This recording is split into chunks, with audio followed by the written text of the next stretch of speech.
I call this meeting to order. This is the regular meeting of the Northfield Public School Board. Today is Monday, November 8, 2021, and the time is 7 p.m. We are present this evening in our school board meeting room located at Northfield Public Schools district offices. This meeting is being live streamed and recorded. The recording of this meeting will be posted on the district website as soon as possible.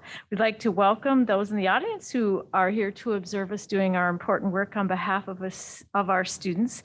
We appreciate the time you took here to be here this evening. As a reminder, Northfield Public Schools requires all people over the age of 2 to wear a face covering while inside a Northfield School District facility, including during meetings of the school board. Dr. Hillman, there were a few items in the table file. Yes, in the table file this evening, you had an updated superintendent operations and COVID-19 update presentation or document. You also had several personnel items, including some appointments, increase, decrease, and change in assignment, a resignation. And you also had 2 grant application approvals that were added to the consent agenda. And that's what we have for the table file this evening. Okay, thank you very much. If there's no objection, we'll add these items to the agenda as we move forward. Is there a motion to approve the agenda as presented? Moved by Jeff. Is there a second? Second by Amy. All those in favor say aye. Aye. Opposed? Motion carries.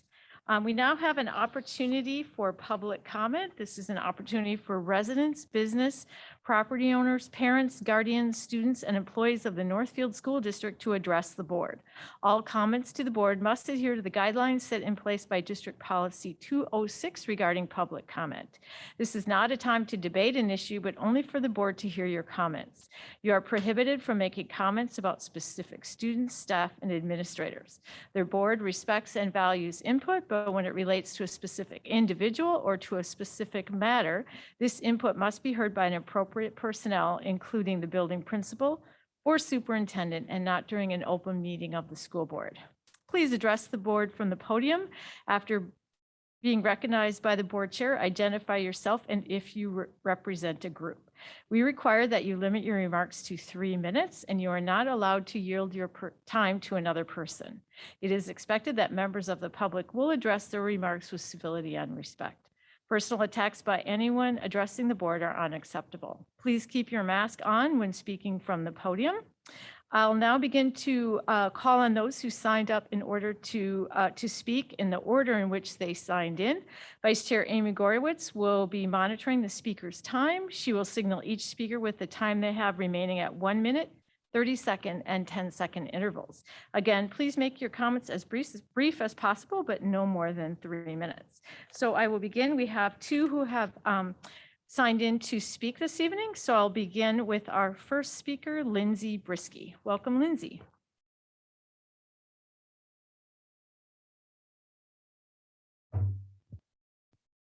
Hi, I'm here today to express my concerns about the approval of COVID vaccines for the 5 to 11 age group.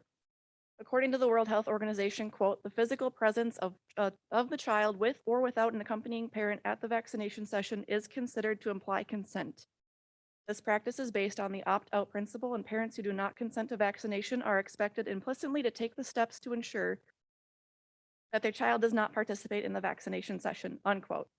This was followed up by Minnesota Health Commissioner Jan Malcolm announcing 20 Minnesota school districts will be giving doses in school. Additionally, Education Commissioner Heather Mueller confirmed the WHO narrative as she stated it will be up to the school district and vaccine provider whether a parent must be present. This was where 2 weeks to slow the spread has led us. It was only 2 weeks to increase hospital capacity. It was only a face mask. It was only until there was a vaccine. It's only a vaccine mandate to earn a paycheck. It's only the medical consent of parents. Yale epidemiologist Dr. Harvey Risch is advising parents to remove their children from any school that forces students to get the shots. He says there is no choice. Your child's life is on the line. Vaccination is enough of a risk that on average, the benefit is higher for homeschooling than it is for vaccination and being in school. The seasonal flu is more deadly among children than COVID. The survival rate for children under the age of 20 who get COVID is 99.998%. According to VAERS, the total number of deaths associated with COVID, the COVID vaccine is greater than the number of deaths associated with all other vaccines combined since the year 1990. Sweden, Finland, and Norway have halted the Moderna vaccine for younger people, and Iceland has stopped administering the shot to everyone. France's health authority advised against using the Moderna vaccine because of the myocarditis risk. Furthermore, the FDA acknowledges that clinical trials have not addressed the potential risk of myocarditis in the 5 to 11 age group. This vaccine approval comes from a test group of only 2,300 children. Our children are the test subjects here. A study from the University at California at Davis found that teenage boys are 6 times more likely to suffer heart problems from the vaccine than to be hospitalized from COVID. The risk of dying from COVID is 171 times greater than the flu vaccine. A Kaiser Family Foundation poll found only 34% of parents would vaccinate their 5 to 11-year-old child right away.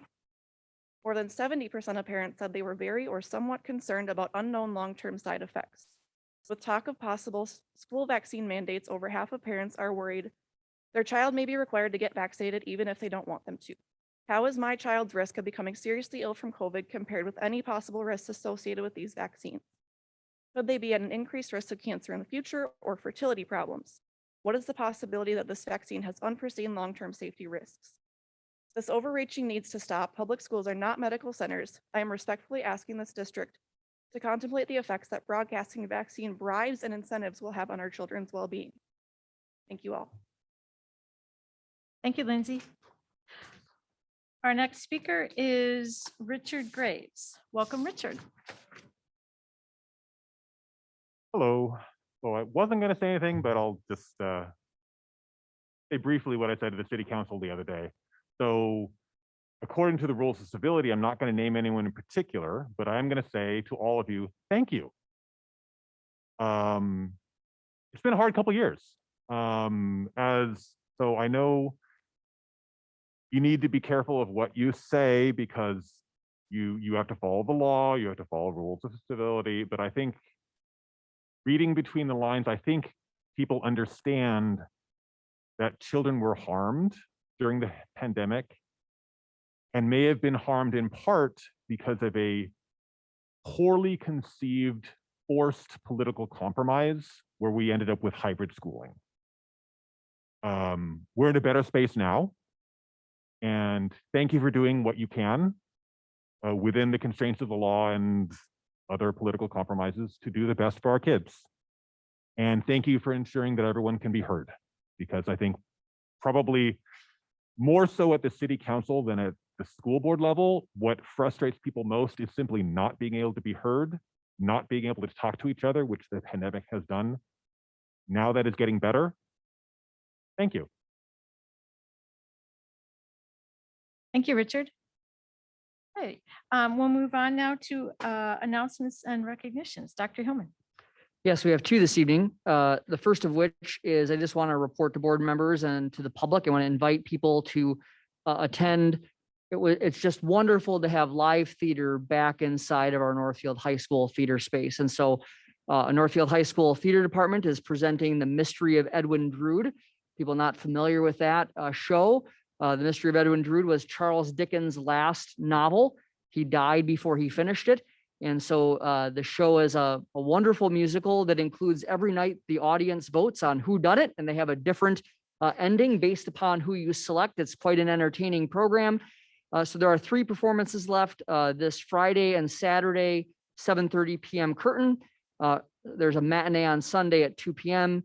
You're able to get the tickets at the door, or you can also get them through the Northfield High School Activities website. And I just encourage people to come back and watch that event. Of course, masks are required for the audience, but it is just a joyful thing to see our theater students performing inside the theater again.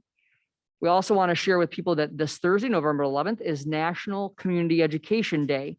And we'll be celebrating that day at Northfield Community Education Center. And we'll share facts about Northfield community education with the district on Thursday. That'll be going out to the staff and to families. And there's a link to Governor Walz's proclamation that we'll also have on the website. So community education plays a significant role in our entire school district programming. And we enjoy celebrating that this Thursday, November 11th. Those are our announcements for this evening. Thank you. Anything any board members would like to add? I would just like to add the gathering of all of our talented musicians for the district band concert last week. And it was really great to have 5th through the 12th grade musicians performing, and they just did an amazing job. And then, of course, the gym was packed and everyone was super excited to be there. And it's always really fun to see the 5th graders and then how they progress up to seniors in high school. And all of the music was just so entertaining and just really delightful to be there. So we thank everyone that had to make that happen. It's quite a big deal of getting all those students there and the setup and everything. And it was just really, really well done. So that was a fun event to be at. So, okay, we will move on now to our items for discussion and report. We will follow up with Hope Langston on the summary of the public hearing 2021-2022 World's Best Workforce Plan. As a board, we were able to hear the presentation, and now it's our opportunity to ask questions and make comments. So I would ask board members if they have any questions or comments on Hope's presentation. Amy. Hi, Hope. Thank you for the presentation earlier and getting through it in pretty much the time allotted. So that's a lot of information you gave to us very quickly. I have a question about the first goal of kindergarten readiness. And my question is this, what sort of tests are the students given? And if they have a different language at home, are they given the test in that home language? So one of the benefits of switching to the STAR test, which is this Renaissance product that is now our benchmark, is that we do have the ability to give both a math and reading test in Spanish. Not at the youngest grade level. That STAR early literacy is what the assessment's called, is only given in English. We typically will assess the suitability on a case-by-case basis. So if we have a student that's moving into our district with limited English proficiency, we likely will not have that student do a reading test. We may have them do a math. But the STAR early literacy that our youngest kids are taking is different in that it's a single test that is given to our kindergartners and first graders. There are math literacy, they call them items in the test, but we were looking to shorten the assessment time while still being a valid assessment, and the STAR test allows us to do that. So I would guess, and Amy, in the answer to your question, we are really looking at the students individually if there's a situation where the language might prohibit a valid score. Okay, that's good, because I was imagining some children coming in and having only, being read to in Spanish or learning the numbers in Spanish or whatever, and then trying to test them in English. It didn't make sense. Yeah. At all. I have another question too.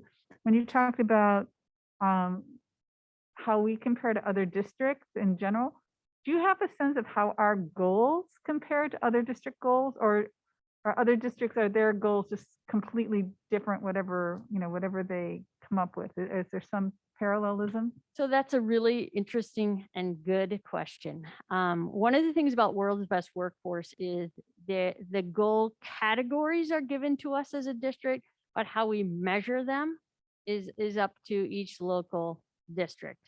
And so one of the things that comes under discussion is, we do not want to add assessments for the purpose of World's Best Workforce. So we are using what we have. And I do go to a meeting once a year where they present the World's Best Workforce results from across the state. And you see very different metrics. Oftentimes MCAs are used, but you see, for instance, preschool screening rates as a kindergarten readiness goal. So you do see some variety. Okay, thank you. Other questions or comments for Hope? Corey. Hi, Hope. Corey. I have a clarifying question concerning graduation rates. Is the difference between the high school rate and the school district rate only the inclusion of ALC? Is it only count students who attend our schools and not just students who live within the district and maybe attend elsewhere? Yeah, great question. The district rate would be the high school rate and the ALC rate.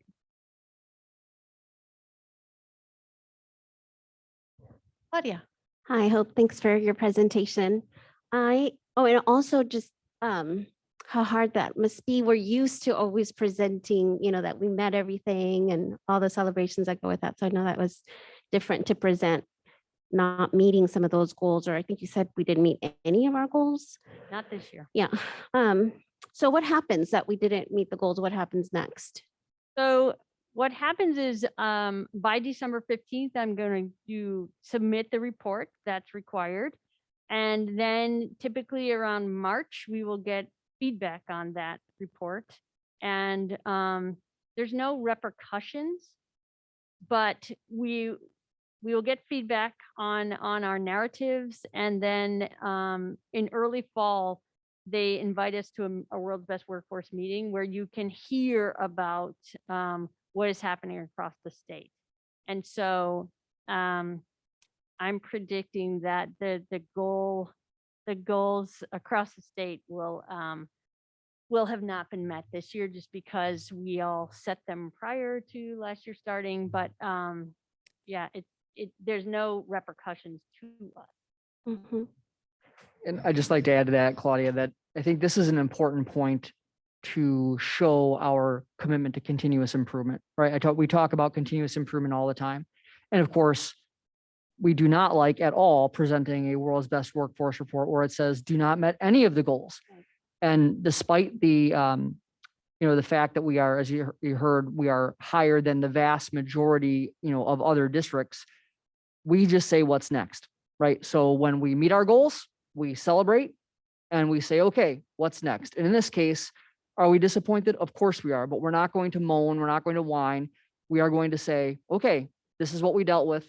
Let's come back at it. What's the next right way? And I think what you saw tonight in the presentation is that we are required to create the goals within these state-defined areas. You saw a little bit of a tweak of some of the goals. In some cases, we kept the metrics the exact same. In some cases, they were changed a little bit. But then you saw and on the what's next slides, you saw the different pieces that we're using this coming year to try to get back on the horse and achieve those goals. So I think it's really important for the board and for the community to know, of course, we are dissatisfied, with the results.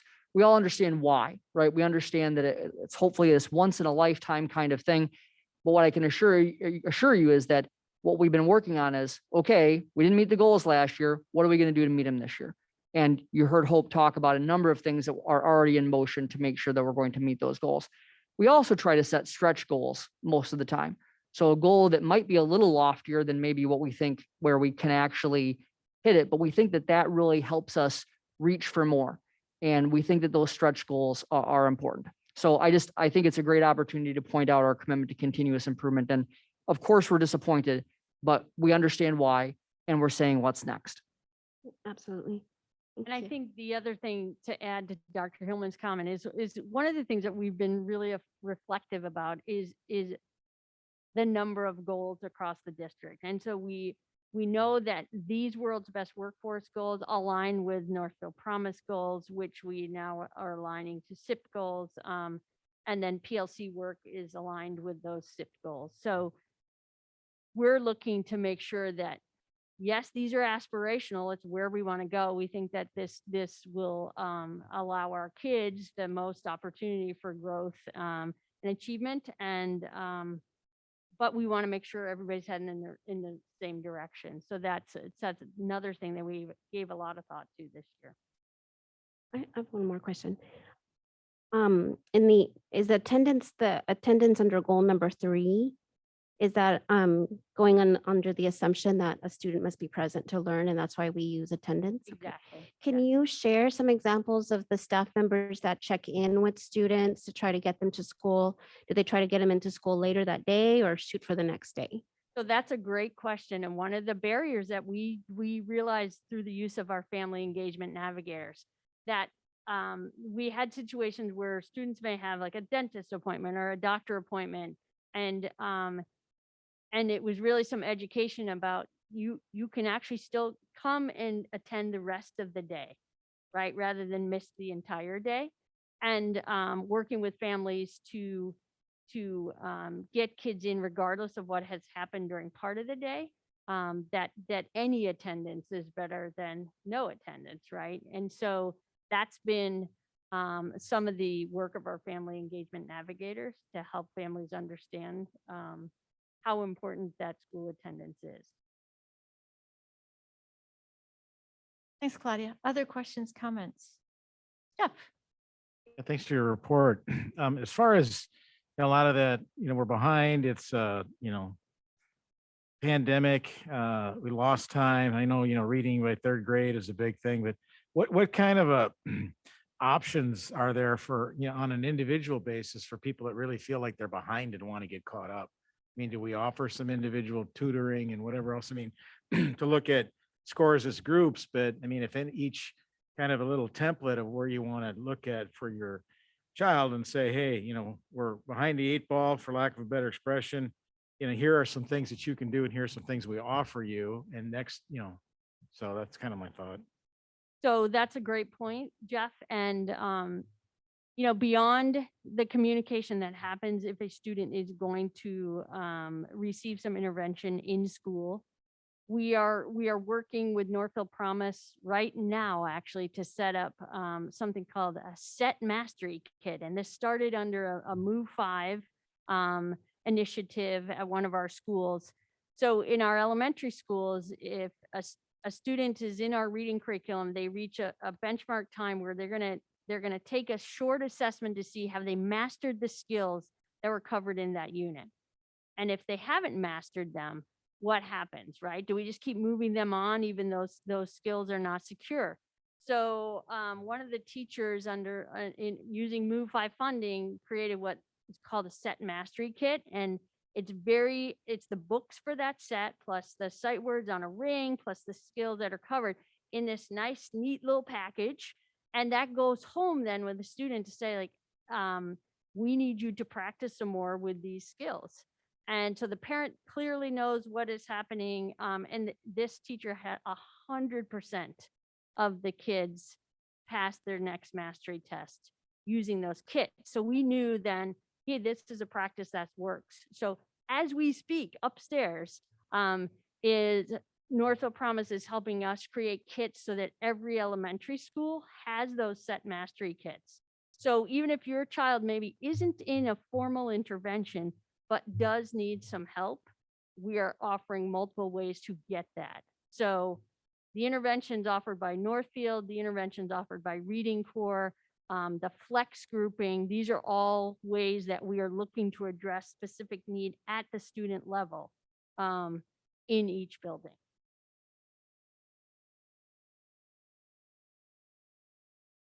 Come. Thanks, Hope. It's just as good the second time around. To sort of follow up on what Jeff said, you said the second round of STAR testing was done. Mhm. So we're coming off summer and the COVID situation. Are there any, did the students pick up quickly in any subjects, or are they all behind in everything? Or are there certain things that they're struggling with? Like, did reading come back, or did math come back, or science? And is there anything we can do to like fill in those gaps? I think where we're seeing, it depends on the age level, right? When I meet with teams at the elementary level, when you're talking about a third grader whose last normal year of school was kindergarten, then you are seeing in some kids, right, some holes in early literacy skills that would have been obtained and mastered right over the course of that first and second grade year. So that's what the targeted instruction is going to get us. At the secondary level, what I'm hearing about most are math holes, right? So in discussion, for instance, with middle school teachers, identifying the skills that are most critical to recover, right?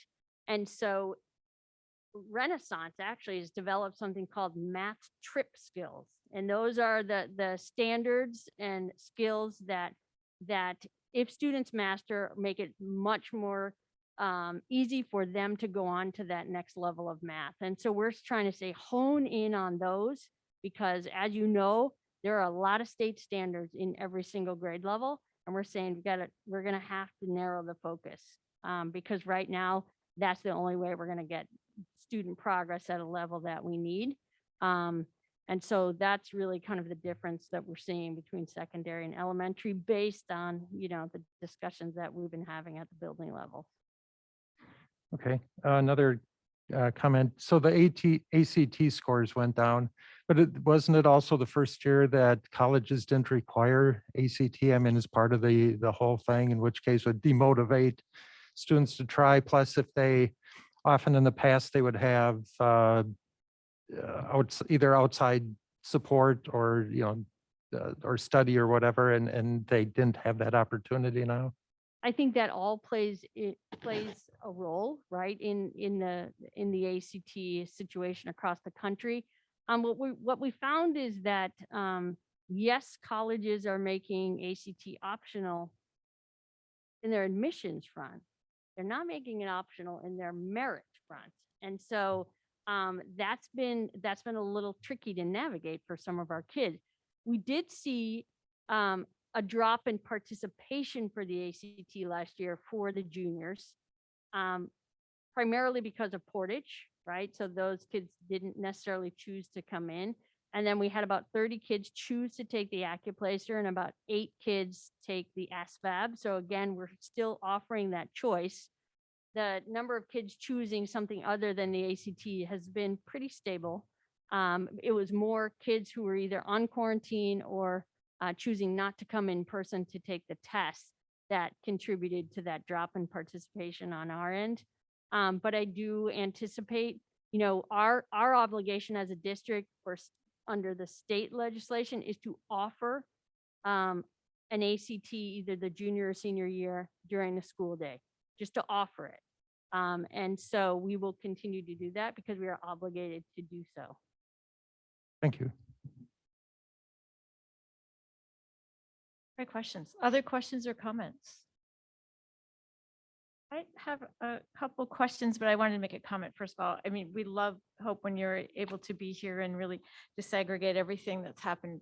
And what we know is that you're so passionate about this and why the results are not ones you would choose to want to report, you're going right at it. And your whole team is, the team in every building and every administrator is all about it. And you have specific goals and specific strategies to make that happen. And I think one thing you have done so incredibly well is really engage our staff in the data and really help them to get excited about it because it is such an effective tool for helping kids be successful and really not being afraid of the data and looking at it and saying, okay, as Dr. Hillman said, how do we fix this and where are the bright spots and how do we need to move forward? And site improvement after site improvement. I mean, we're working with Hope. And so you are literally everywhere. And so you have such a handle on what's happening through all grade levels, but really working enthusiastically and passionately with every one of those teams to say, how can I support you? And so we are so grateful for your work. Thank you. So on that, I wanted to ask a couple questions about the report. One of my questions, segueing off what Tom was asking about ACT, what does ACT consider a college ready benchmark? What score? 21 for the 21. composite. Okay. So, and we know there are colleges in the state that accept below an ACT composite score of 21. So and that's based off of perfect 36. So, okay. I was curious what that was. My other question, when I was looking at the notes from last year's presentation, one thing you had highlighted and were really getting behind was creation of new assessments and grading systems with an equity mindset. And it kind of dovetails off what Amy had asked about. So have you been able to make any headway along that in terms of wanting to look at systems and confront, inequities in the system, including assessments? So I think that's part of that is a part of our work in our equity PLCs this year, again, is to look at classroom level practices that can help to make sure that all kids are getting equal access and equal opportunity to be successful in whatever class that they're in. I think the STAR test in and of itself being able to be offered in Spanish in both math and reading is a win for us, because that was not an option for MAP. It was if you paid for it, but it was not included in their base level package. And then I think the other thing that STAR is allowing us to do, because it's a shorter assessment, is to take a little dipstick more frequently instead of waiting for these very, basically fall, winter, spring. We need to celebrate the wins that we see right now, and we need to celebrate them with our kids and with our staff. And so when the staff did the second dipstick just this past week, it was palpable for some of our staff to say like, holy, I'm seeing growth, like this is great. And so MAP did not allow us that flexibility to test more frequently. And so we are constantly looking at, and I think we're going to see assessments evolve, right? We all know that a single test score is never a fully accurate measure of a child, right? And so when we see outliers or results that surprise us on an individual basis, we always ask staff to pull in all of the information they know about that child, not just test scores, but classroom performance and other ways we learn about that student in front of us. So I think it's continuing to triangulate all the information that we have on a student, gives us a more complete picture no matter who the student is. And that's what we really want staff to do. Excellent, thank you. The other thing that was really good to hear is that the ingenuity is really delivering what you had anticipated, because I know we used Odysseyware for a long time and felt like it was good. And so it was great to see that is a program that's working well. And then the other comment I had was the Naviance and really utilizing what's there. Because I know when there's been discussion and you talk with the high school counselors, how much is available on Naviance for students. So I think it's really great that's being much more intentional in terms of helping students to understand what tools are there for them. So those were my questions, comments. Dr. Hillman. So I want to thank Hope as well for her dedication, because the report is one thing, right? But the dedication to the work to move toward achieving goals and continuous improvement is just essential. And Hope is one of our lead advocates on that. I do want to come back to a couple things in the report. While the pieces that we shared around proficiency, not where we wanted to be, I just want to emphasize that state context. I think it's really important. Our state context ranged from our lowest in fifth grade science being better than 64% of the rest of the state. The rest of them ranged from mostly in the high 70s through the 90s. So for example, eighth grade science is, Hope mentioned in the report, better than 91% of the school districts in the state. Fifth grade math, better than 92% of the districts in the state. And so I think that goes to show the challenges that the whole state found, and that we were able to, hold our place in that upper echelon of the state, despite the challenges that we had. So I think that state context really tells a story that we need to understand for this year. And we look for wins, right? We accept the challenges. We don't shy away from them, but we also look for the wins. And I think that's one that is important for board members to understand, because all we ever hear in the media, in the reports of that, is just on those proficiency rates. But I think that statewide context, I think is really important for us to know. Okay, well, thank you, Hope. All right, We thanks, appreciate everybody. it. Thanks for your great work. Okay, our next item for discussion is a self-funded health insurance plan. Here to present that is our Director of Human Resources, Molly Wieselman. Welcome, Molly.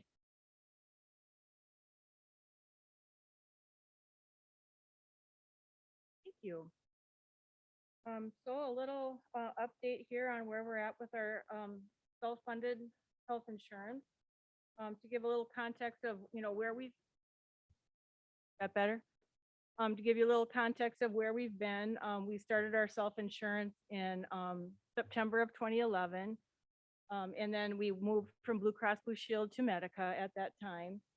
We took a small increase in our premiums in 2012, but then after that, we saw no change in our premiums until 2018 when we took a slight decrease in our premiums. And then we did receive the Government Innovation Award for our plan in 2018. The way we structured our plan when we went self-funded in those items. But that's really where my good news ends this year, or that's where the good news ends. We have had significant claims experience in 2018, 19, 20, and in 2021. We have not had positive claims years. We did do a 5% increase in our premiums for the 2021 calendar year. And we did make some modest plan design changes. At the same time, we took that 5% increase for the 2021 year. So you can see by this slide that the claims experience at the same time last year, were 6.8 million. And this year they are 5.7. They're 6.8 now, and they were 5.7 million last year at the same time. So that's a $1.1 million difference in our claims experience thus far. And that is through October on this slide. So that is a significant difference just in this 1 month. You can see where the claims in 2021 are ranging higher than they did last year. And that's true for all the months prior as well. And this slide really starts showing the differences in where we're at and where we've come from. So the orange box there shows 2019. And you can see that we have 18 people that have high claims. Just to give some context around that, a high claim is anything over $50,000. And our plan pays all claims to $125,000. And that's our attachment point to our stop loss insurance. So our plan pays $125,000. Anything over that is picked up by our reinsurance or our stop loss insurance. So you can see that in 2019, we had, and that's really small, we had 18 claims that exceeded 50,000, and 3 of those were stop loss eligible. So they went over 125,000. And there was 25.95, so just under 26%. Those 18 people represented 26% of our total claims. And so then in the green box, that's 2020. And you can see there that we have more people on the list. We have 23 individuals over 50 and 9 of those exceeding stop loss. And then for 2021 and the blue box, that is only through September 30th. That represents claims through September 30th. So you can see we already have 17 people exceeding 50,000 in claims, and 6 of those have already exceeded the stop loss claims. So in 2020, that was 31.6%, and this to date this year, as of 9/30, it's 30.02. And we do have a significant number of claims that are processed really in our final 3 months of the year, October, November, and December. So the 2021 plan year, we predict that we're gonna exceed the 2020 number of people exceeding stop loss and the number of people that are eligible for the high claims, of which is over 50,000. So our funding is made up of everything that our employees, our active employees pay in to our pool, our retirees that are still on our health insurance pay into the pool, and then what the district contributes towards the insurance via contract language. So that's how we come up with our revenue. And then this year, we expect our premium revenue to be 7.3 million. And we projected our expenditures are going to be 8.5. So that's a $1.2 million deficit, what we're taking in as to what we're spending out. A lot of this has to do with, and we've done some review of our aggregate claims. And these high claims aren't one and done type of situations. They are high cost medical claims, cancers. We've seen a significant uptick in mental health claims for our staff and their dependents, which include like eating disorders. Inpatient eating disorders are highly costly. And then we do have a lot of our staff members that have conditions that they take prescription drugs that run about $17,000 every 4 to 8 weeks. They take that prescription. And so and these aren't one and done things. These are chronic types of conditions that our employees and their dependents are dealing with. So, I mean, we're very glad to have the insurance that we have, but those claims do cost a lot of money to the plan. And so we've decided not to take any make any plan design changes for 2022 because we did make plan design changes starting for 2021. And if you make too many plan design changes, you end up with a really watered down health plan that costs a lot of money. And then it's not really a good benefit at all for our staff. So we are not going to recommend making any plan design changes this year. But our benefit advisory committee, along with our One Digital consultant, we are recommending a 25% increase in premiums for the 2022 calendar year. Our health plan does run on a calendar year, not our school fiscal year. And so currently under our contractual structure, 20% of that 25% increase would be absorbed by our employees. And then we are looking at a multi-year approach to rate increases. We will probably be taking increases again in 2023, just to realign our funding to match really where our claims are looking. We hope for 2021 that we would see a reduction in our claims, and it hasn't happened. And now our analytic software that we have is showing us that these are not claims that are going to disappear and go away. And so that's where we're at. We're looking at realigning. We have to have our premium structure match where our claims expenditure is. And so the impact of COVID, well, $225,000, and this is from the start of the pandemic through September 30th of 2021. You can see the numbers there for the treatment, the testing, and the vaccination. Now the free, and I have that in quotes because nothing's free, the free saliva tests that the state, advertise, were actually paid for the most part by our self-funded pool.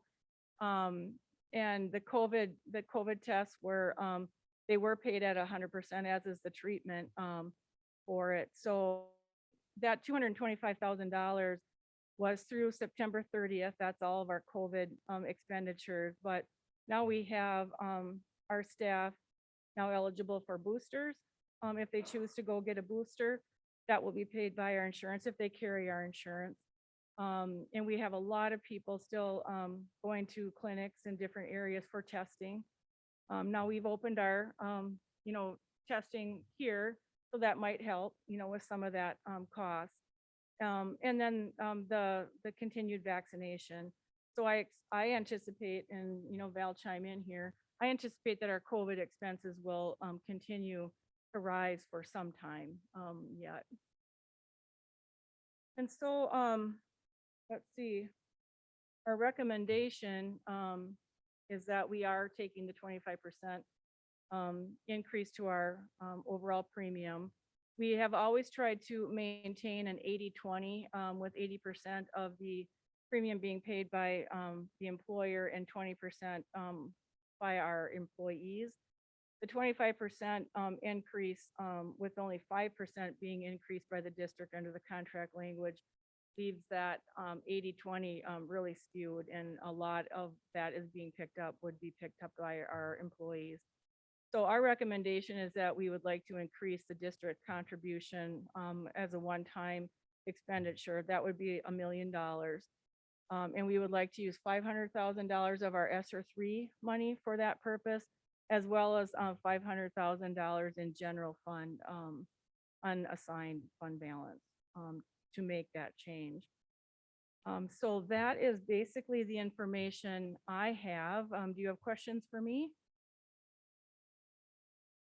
Thank you, Molly. Like Hope, I know this isn't information you wanted to share, but and to present, but we appreciate it. And I really liked your narrative, and I thought your report, it really lays it out very clearly. So we appreciate that. Corey, question. Thanks, Molly, for informing us of this opportunity tonight to help out our employees. I have a math question because there's a lot of math that you just shared. So if we're looking at a 25% overall increase and we want to have 20% cover by the employee, we're actually talking about them having a 5% increase, 20 of 25, correct? Yeah.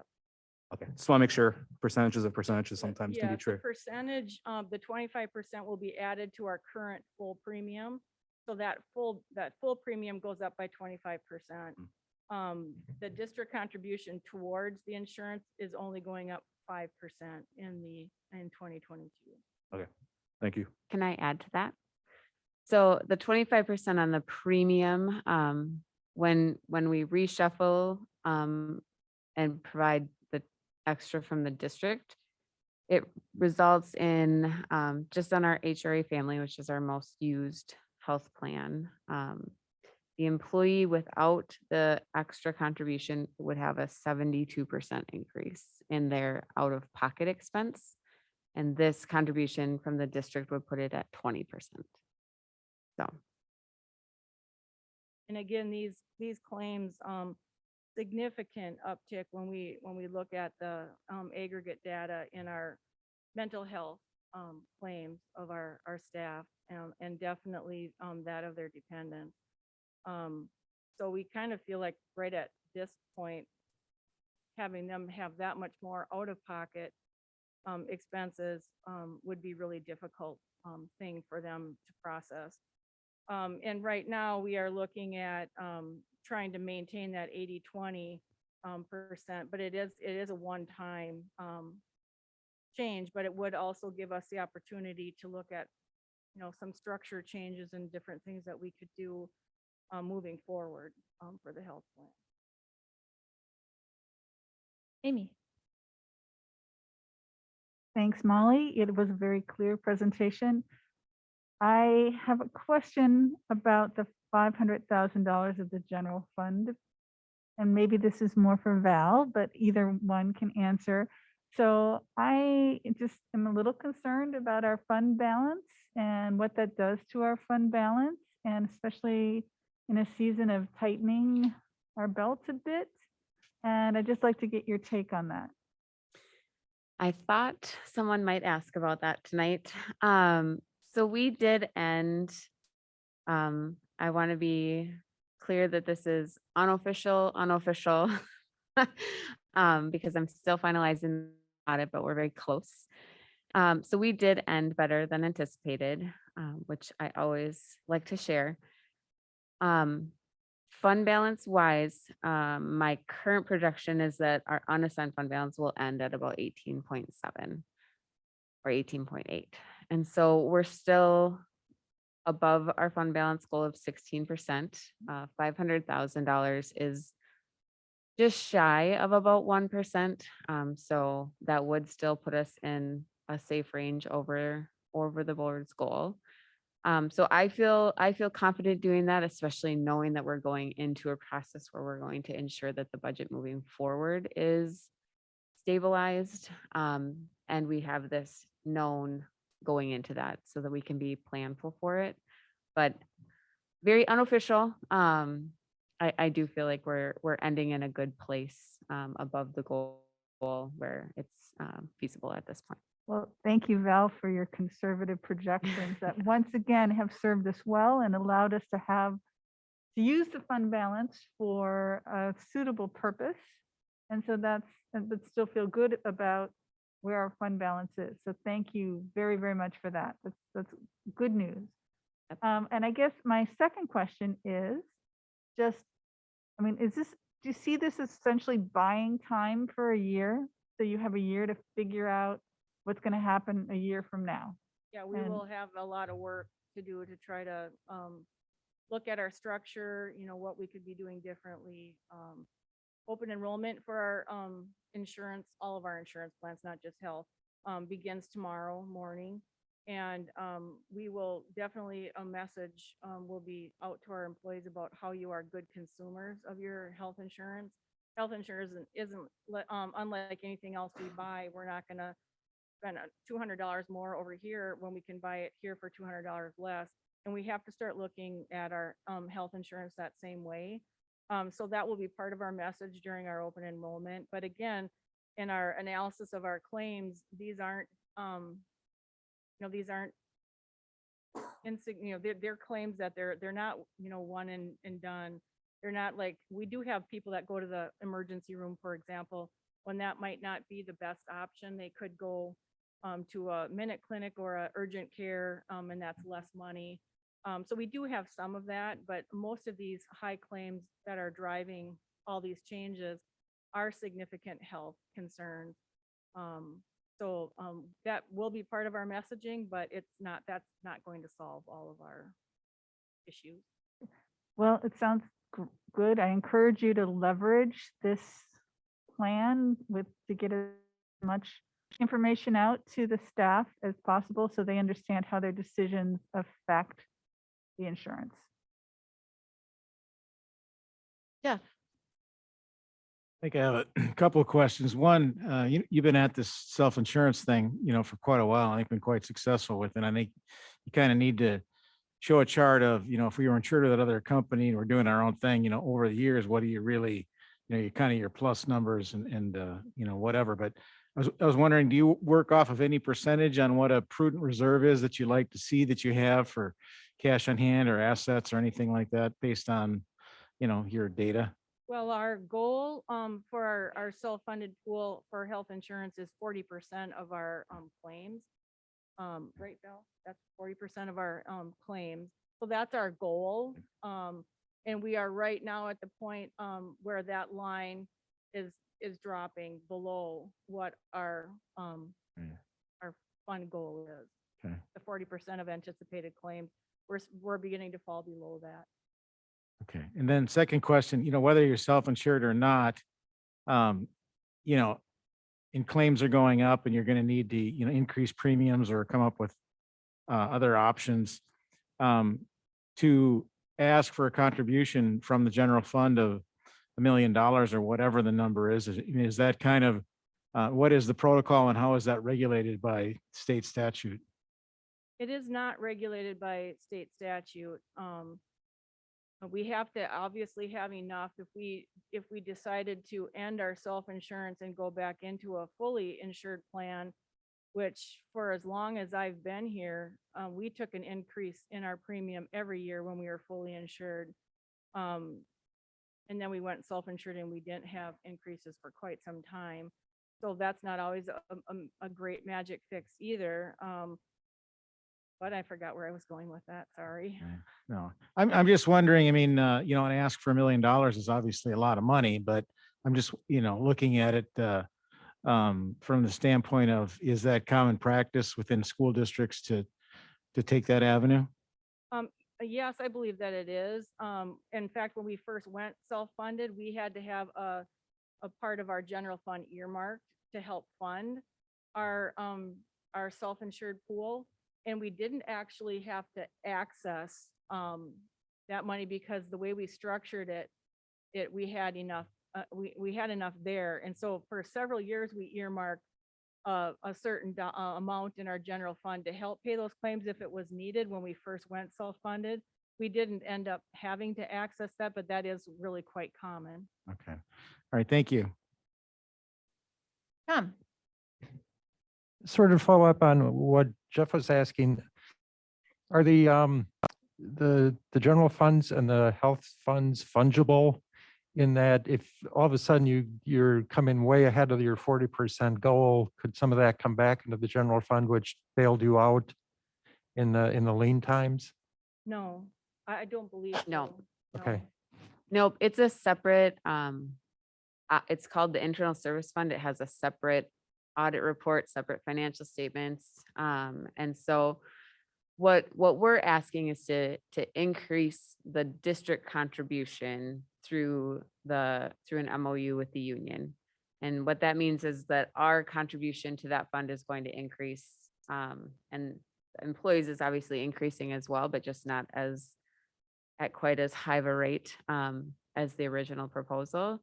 But all of those contributions that go into the internal service fund have to go towards the premiums and the claims and the administrative expenses. It can't go the other way. Okay.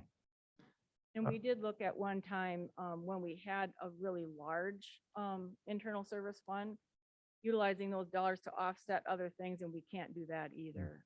So once it's in that account, it can only be used to pay insurance, claims and administer, the admin fees that go along with, processing our own claims. And another question, and maybe getting into the weeds, but on structural changes. So where did you come up with the 125K for the stop loss? And my question is, would 100K be better, or is there a sweet spot where, I mean, that costs money for the stop loss, right? Yes. Is there a sweet spot where at some point, maybe if we lowered that, even though the cost might go up, we'd still be saving money overall because of the number of people that are above the stop loss? Yes, I mean, the higher your stop loss is, the lower your premiums are. And we did at one time have It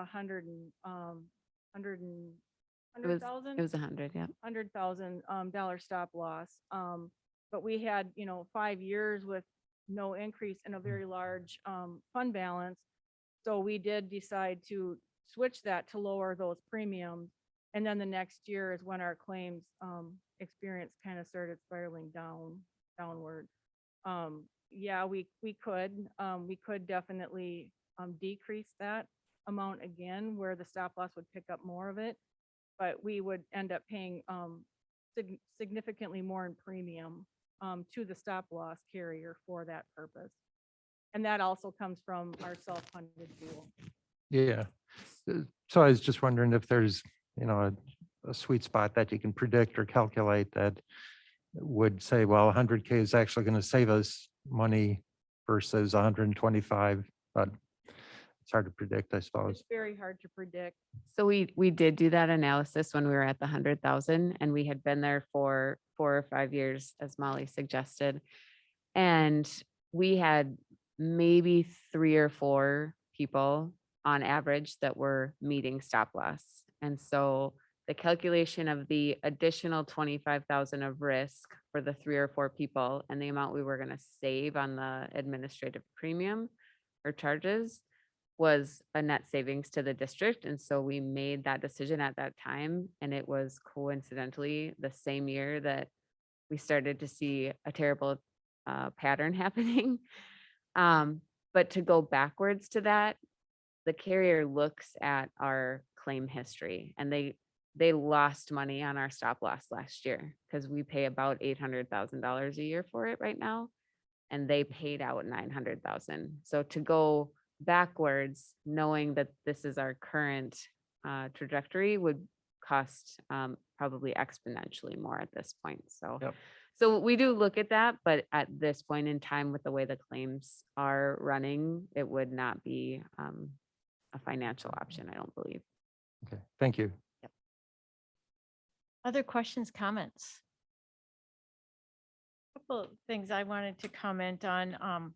First of all, Molly, you've alluded a couple times to the Benefits Advisory Committee, and they have just done incredible work over the years, and we are so grateful. And we know that this had to have been quite a difficult thing for them to have to deal with, because it has been an incredibly successful program. You know, we won a government innovation award with this program. So, you know, the circumstances are where they are. And I think, Amy, I appreciate you talking about the district stewardship, because it does allow us the opportunity to cover this.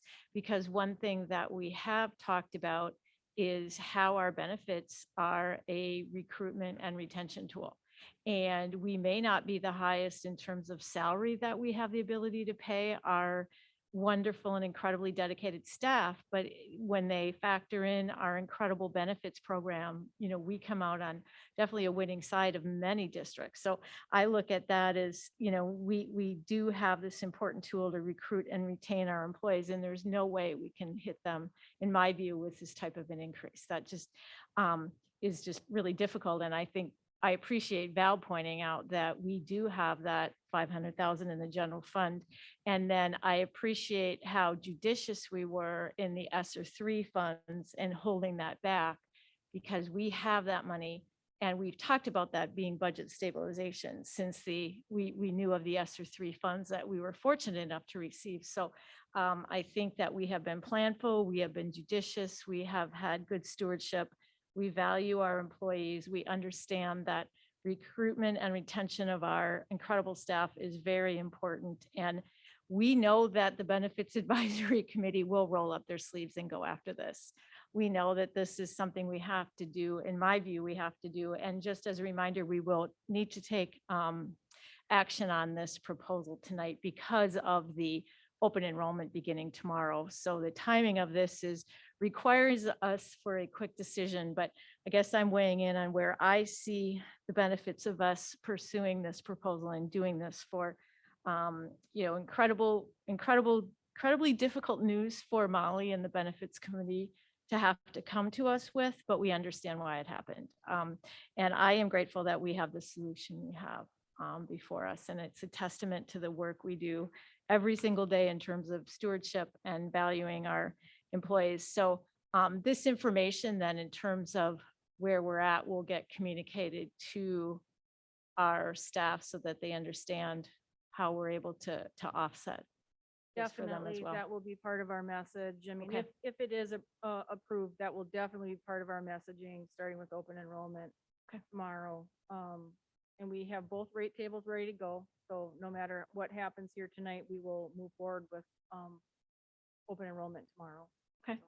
So if there's any more questions or comments from Molly right now, as you know, on the items for individual action, which we will get to shortly, we will have the opportunity to vote on this motion.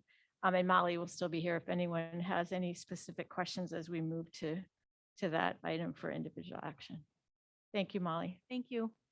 Okay, so our next item for discussion is policy committee recommendation.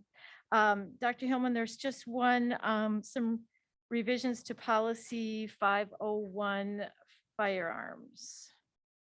Yeah, so this policy has come through the policy committee. And there's a couple of pieces I want to point out to you. Number one, the bulk of this policy change was necessitated by some statutory changes. So you'll see, for example, in the opening general statement of policy, that change regarding non-students, the term non-student and visitors, those were statutory changes. And if you also take a look at the definition of dangerous weapon, which is in 3E, that was a statutory change in terms of just defining, updating the definition of a dangerous weapon.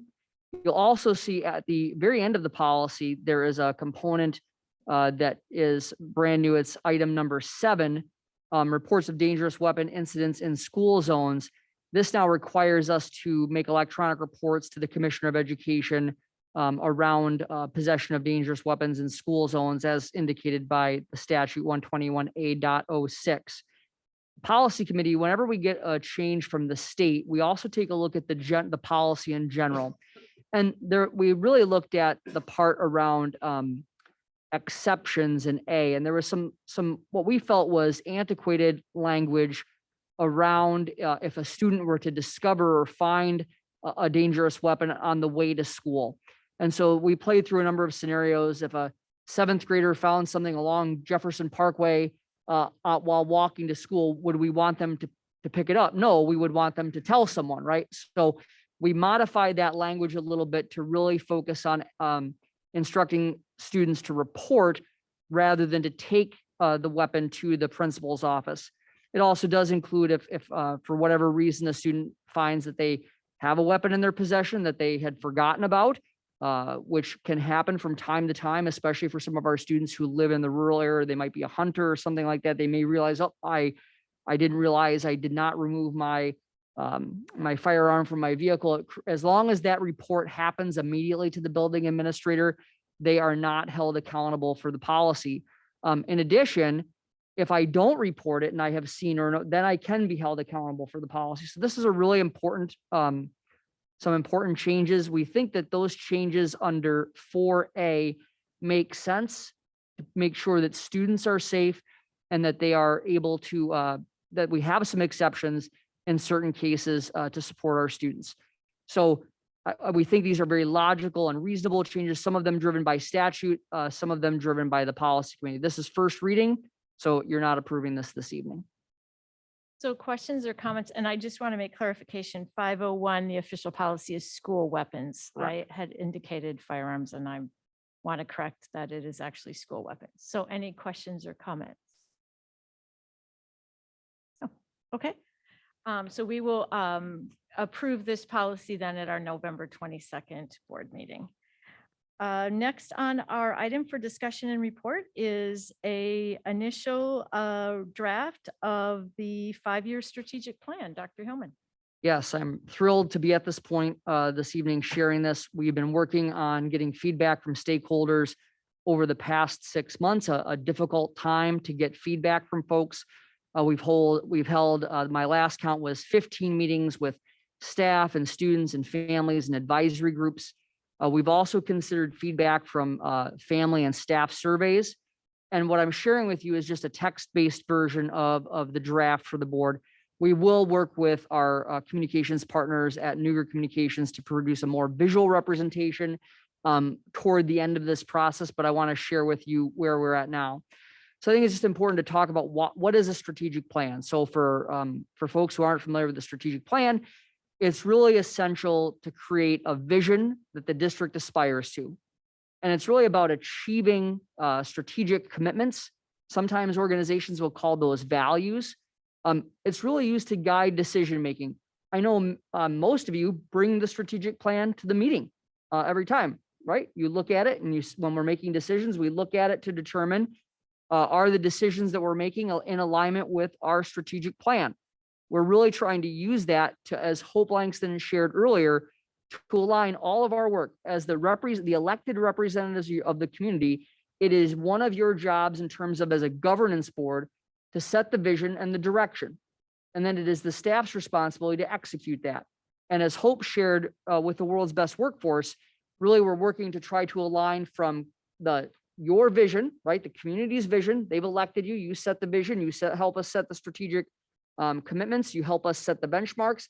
And then it's our job to make sure we're aligning all of that other work so that we can achieve what the community has expected us to achieve. So we will use the strategic plan to identify specific goals that would align with the benchmarks that you will adopt and strategies to achieve those goals. Now, we report on the strategic plan process in a variety of different ways. We do that through the annual State of the District presentation. We do some of it through the World's Best Workforce report. We also do that through school improvement plans. And so we report on the data that supports the strategic plan in a variety of different ways. So I just want to share with you, I always like to work backwards, right? So I'm going to ask you to adopt the strategic plan if you see so fit at the December 13th board meeting. You'll have a second draft at the board meeting on the 22nd, which will be informed by a work session that we're going to have specifically on the strategic plan on November 18th. Now, we don't have a ton of work sessions. We have them as needed. This is something that is worthwhile to have a work session about. A work session, of course, is when we focus on one or just a couple of particular topics. It's not a regular board meeting. It is something that is where you just have a chance to dig in. We're not making any motions. We're not taking any action. You just simply have an opportunity to dig in, talk to each other about where you think we are at on a particular topic. That in this case, it is the strategic plan. You can make suggestions and recommendations for what we should do to tweak the plan, be ready to bring it back to you on the 22nd. So you're seeing the draft tonight. On the 18th, you're going to have a chance to really dig into it and get into the nitty gritty of it. On the 22nd, you'll see a refreshed version. And then between the 22nd and December 13th, we'll make any final polishing based upon your feedback so we can bring you a product that we hope you will be comfortable approving. So without any further ado, we're calling it the Reaching Out, Reaching Up Strategic Plan 2027. We're looking at a 5-year strategic plan. It's a draft, clearly. We really rally around our vision. So we wrote this vision, if you recall, for those of you who are on the board, in 2016, the last time that we updated our strategic plan. And we all know it by heart, right? We will prepare every student for lifelong success within a world-class learning environment with a commitment to community partnerships and sustainability. Then you see that we are going to sunset some of the older beliefs and value statements that we had that were left over from strategic plans all the way back to 2006, when my predecessor and mentor, Dr. Richardson, came to the district and really started the strategic planning process. We're going to modernize those. And what I'm suggesting is that we've already started to talk about it in this way. Right now, we have 5 strategic commitments that we're proposing. One is around people. And I share this with lots of folks that I don't care what school district you look at in the state, 80% of their budget is going to be salary and benefits. And the reason is we hire people to do good things for kids, right? That's what we do. And so people is really important. In my estimation, it's one of the most important strategic commitments that we have. And we've just written that we will prioritize the engagement, satisfaction, and support of every student, staff member, and family. These are aspirational, because can we ever prioritize for every, of course, there's on any given day, there's going to be someone that doesn't feel that way, right? But it's aspirational because it is trying to guide our decision-making. Learner outcomes. We talked a lot about that tonight with the World's Best Workforce Report.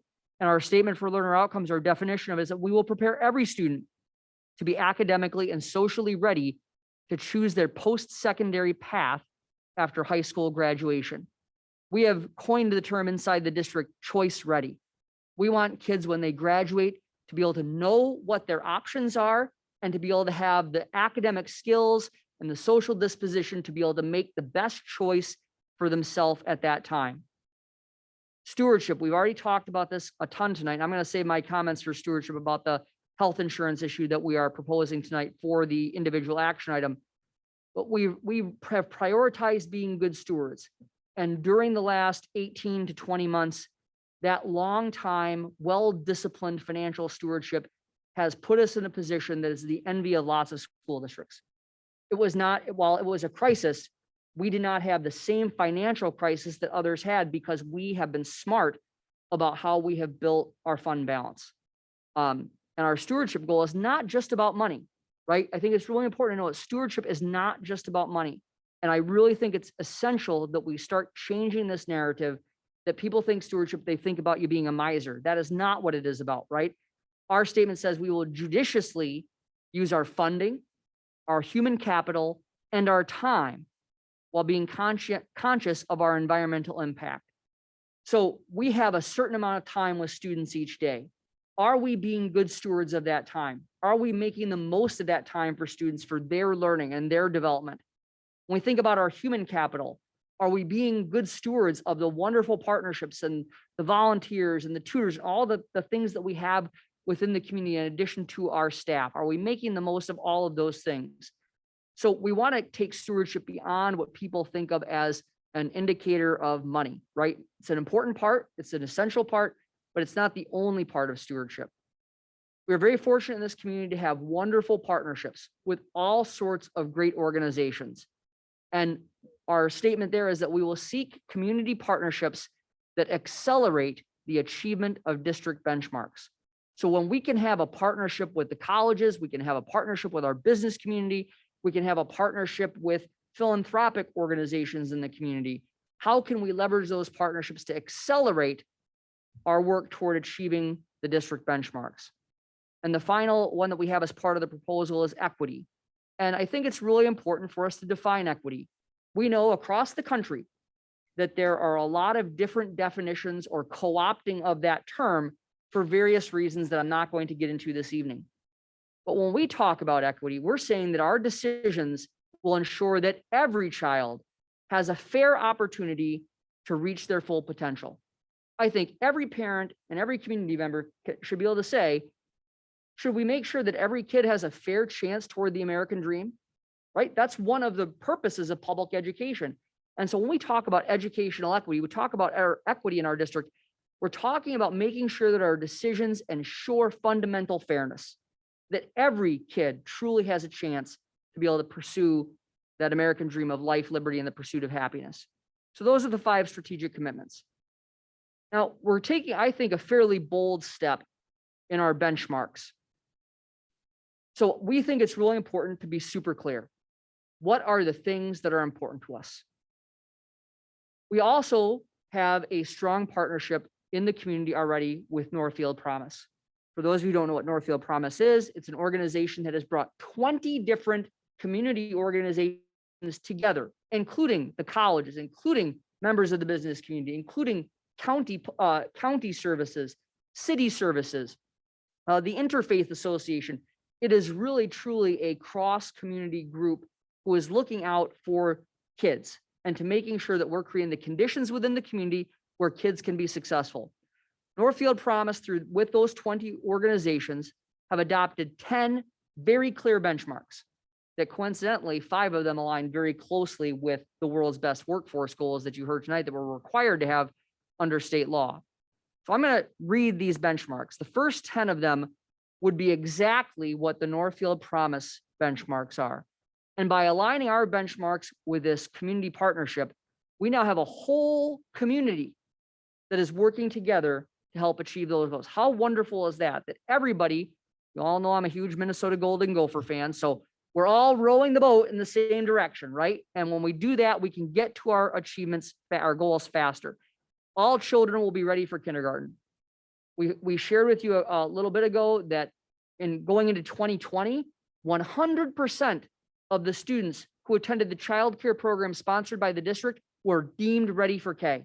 Now we know that that took a hit tonight, but pre-pandemic, we were on the right track with the magic sauce to really work on that achievement gap, because we know if kids can come to school ready, we have the opportunity to take them and continue to make sure that they grow.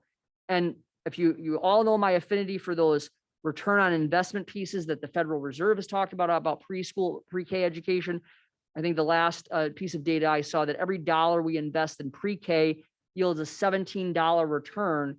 It's probably even higher now in terms of the kinds of services that we may not need to provide students through their K-12 program.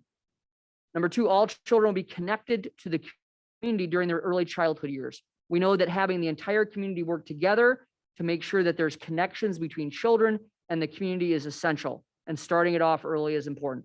All children will be at grade level in reading and math by the end of 3rd grade. All children will exhibit physical, social, and emotional well-being in elementary school. Children are not just numbers on a piece of paper. They are not just their academic score. They are a living, breathing, holistic human being that loves art and loves music and loves to play kickball.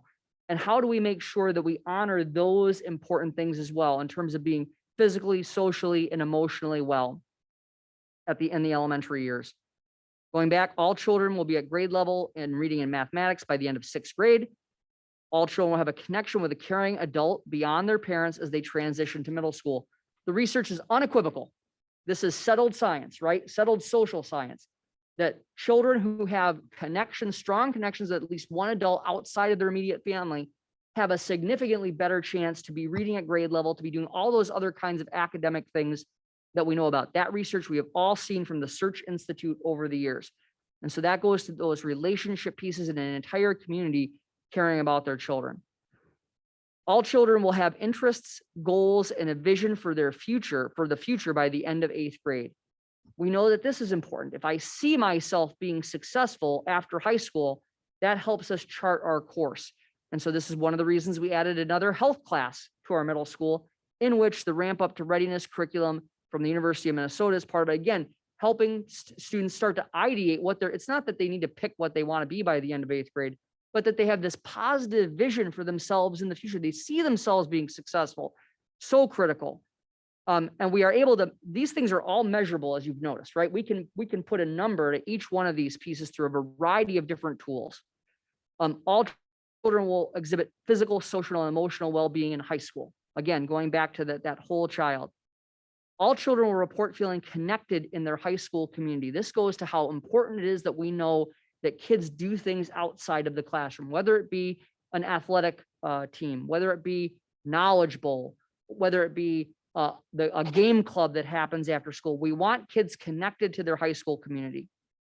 All children will graduate from high school with a plan to reach their full potential. So that's something we're working on through the career and college readiness cohorts at the high school, is intentionally helping kids create that plan using software like Naviance that Julie mentioned before. Again, having a plan, because we know that if I have a plan for what I'm going to, and it doesn't matter what the plan is, we have to get beyond that. The plan has to be not just a 4-year degree, but a highly selective 4-year degree. So we know there's lots of ways to success after high school. It could be a very clear plan to enter the workforce. It could be serving our country through the military. It could be a 2-year technical program. It could be a 4-year college.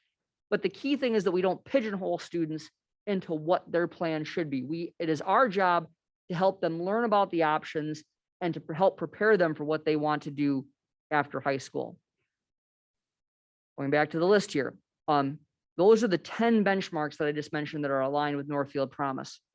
I've added 3 additional ones because we do need to make sure that we take care of the people who are teaching and are working with our kids, right? Whether they are part of our custodial team, whether they're serving lunch, whether they're working with our special education students as an educational assistant, a teacher, an administrator, an office employee. Every single person in this organization is an educator and has a responsibility to help kids do their best.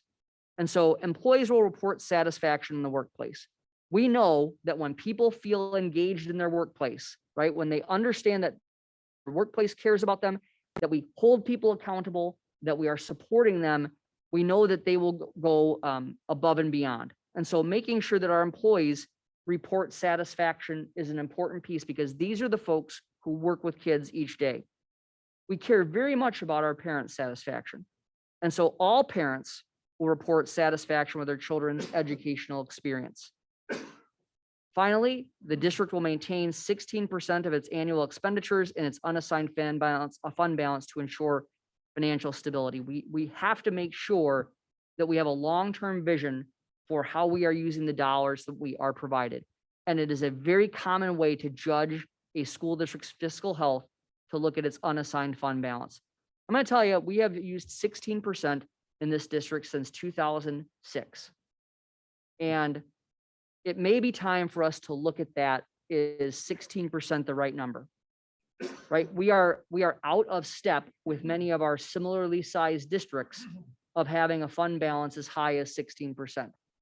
And so Val and I have done a lot of detailed work, and as we prepare for a priority-based budgeting plan that will complement or that will be driven by the strategic plan that we'll be working on this winter with the community and with you, we believe that we're getting prepared to make a recommendation of how we can intentionally step down the fund balance over the course of a few years so that we are able to use those dollars that we have to support students, to support staff, to support families, while still having that excellent stewardship that we have been known for.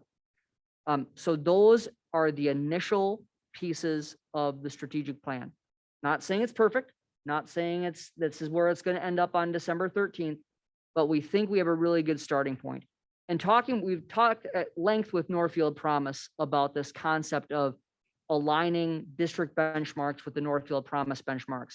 And of course, we're part of that national Strive Together network that does this same kind of work across the country.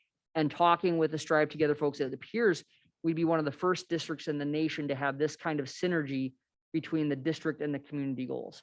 And of course, why not Northfield, right? We're the people who typically lead this kind of thing. So I offer this for your consideration. I don't expect a ton of feedback tonight.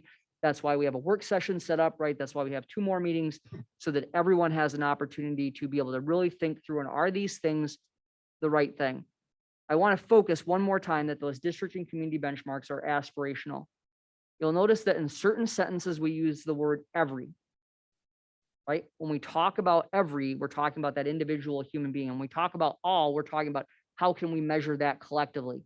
It sounds similar, but I've told you before that they are not the same. They sound the same, but they're not exactly the same. So I thank you. I think you can hear the passion in my voice about this. And I'm thrilled to be able to update the strategic plan and provide the community with a set of measurable benchmarks that we can report to them each year on. Thank you. Excellent, thank you. Well, we appreciate the incredible amount of work that brought this forward to us. Thank you for the preview on this. Asking board members for initial reactions or some questions. Again, we'll delve into this more deeply next Thursday night at our work session. Oh, I'm sorry, Amy. I was just wondering, looking at the benchmarks, where the adult classes for community ed fit into that. That is a good point. Yep, that would not be covered under these components. So we could certainly look at around a benchmark that would talk about community engagement. Other reactions to the draft or or any questions? I have one, and if another board member thinks of one in the meantime, we can circle back for sure. I had a question around our commitment and our strategic commitment to communication and where we think that may be a part of that. So there's a few things you want to be careful about having 20 strategic commitments, right? Because when you have too many, then none of them are valuable. And so there are a few things that we could probably look at where we would say, hey, where's that one? And I'm sure we'll come up with them, right, as we dive into this. So communication is one that we had thought about putting as a strategic commitment over time, but really looking at saying that it's embedded within all those components and would also be reported on through benchmarks like employee and parent satisfaction. However, as I said, I think that communication is something we've been very committed to, right? Our cascading communication approach has been, we've had really positive feedback about that.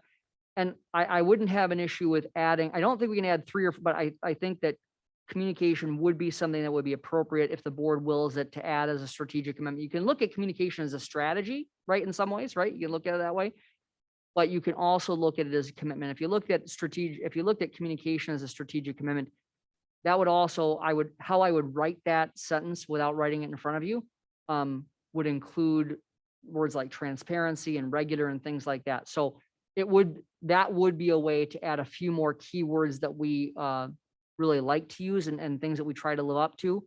So that is certainly a possibility, Julie. I had gone back and forth on that. Is communication a strategy or is it a commitment? And I think you can argue that it can be both. But it very well could be, if the board wills it, we could certainly consider adding that as a strategic commitment. But also make them lay a little bit better on a paper rather than having 5, you'd have 6 to be symmetrical, right? Okay. Yeah, that was just That's one my joke, general people, we're in trouble. reaction I had. Otherwise, I, again, appreciate, 15 meetings with staff, students, families, and advisory groups. I mean, this draft really is a reflection of our stakeholders' input. So it's really excellent. And I think we all look forward to delving in more deeply into this work at the board work session. So if anyone has any other general reactions or questions, I'm sorry, Jeff. Where are we at in a sense of, what we've done in the past as far as considering cuts and doing that or not? So Jeff, I think the key thing is that like every school district, we've been very fortunate. We have not made any significant budget reductions in this district in 11 years. And that is really due to the good stewardship that we've had, but also to the generosity of our community. We know over the last 30 years, you can count on one hand how many times the state legislature has provided us with an increase to the per pupil basic formula that has matched inflation.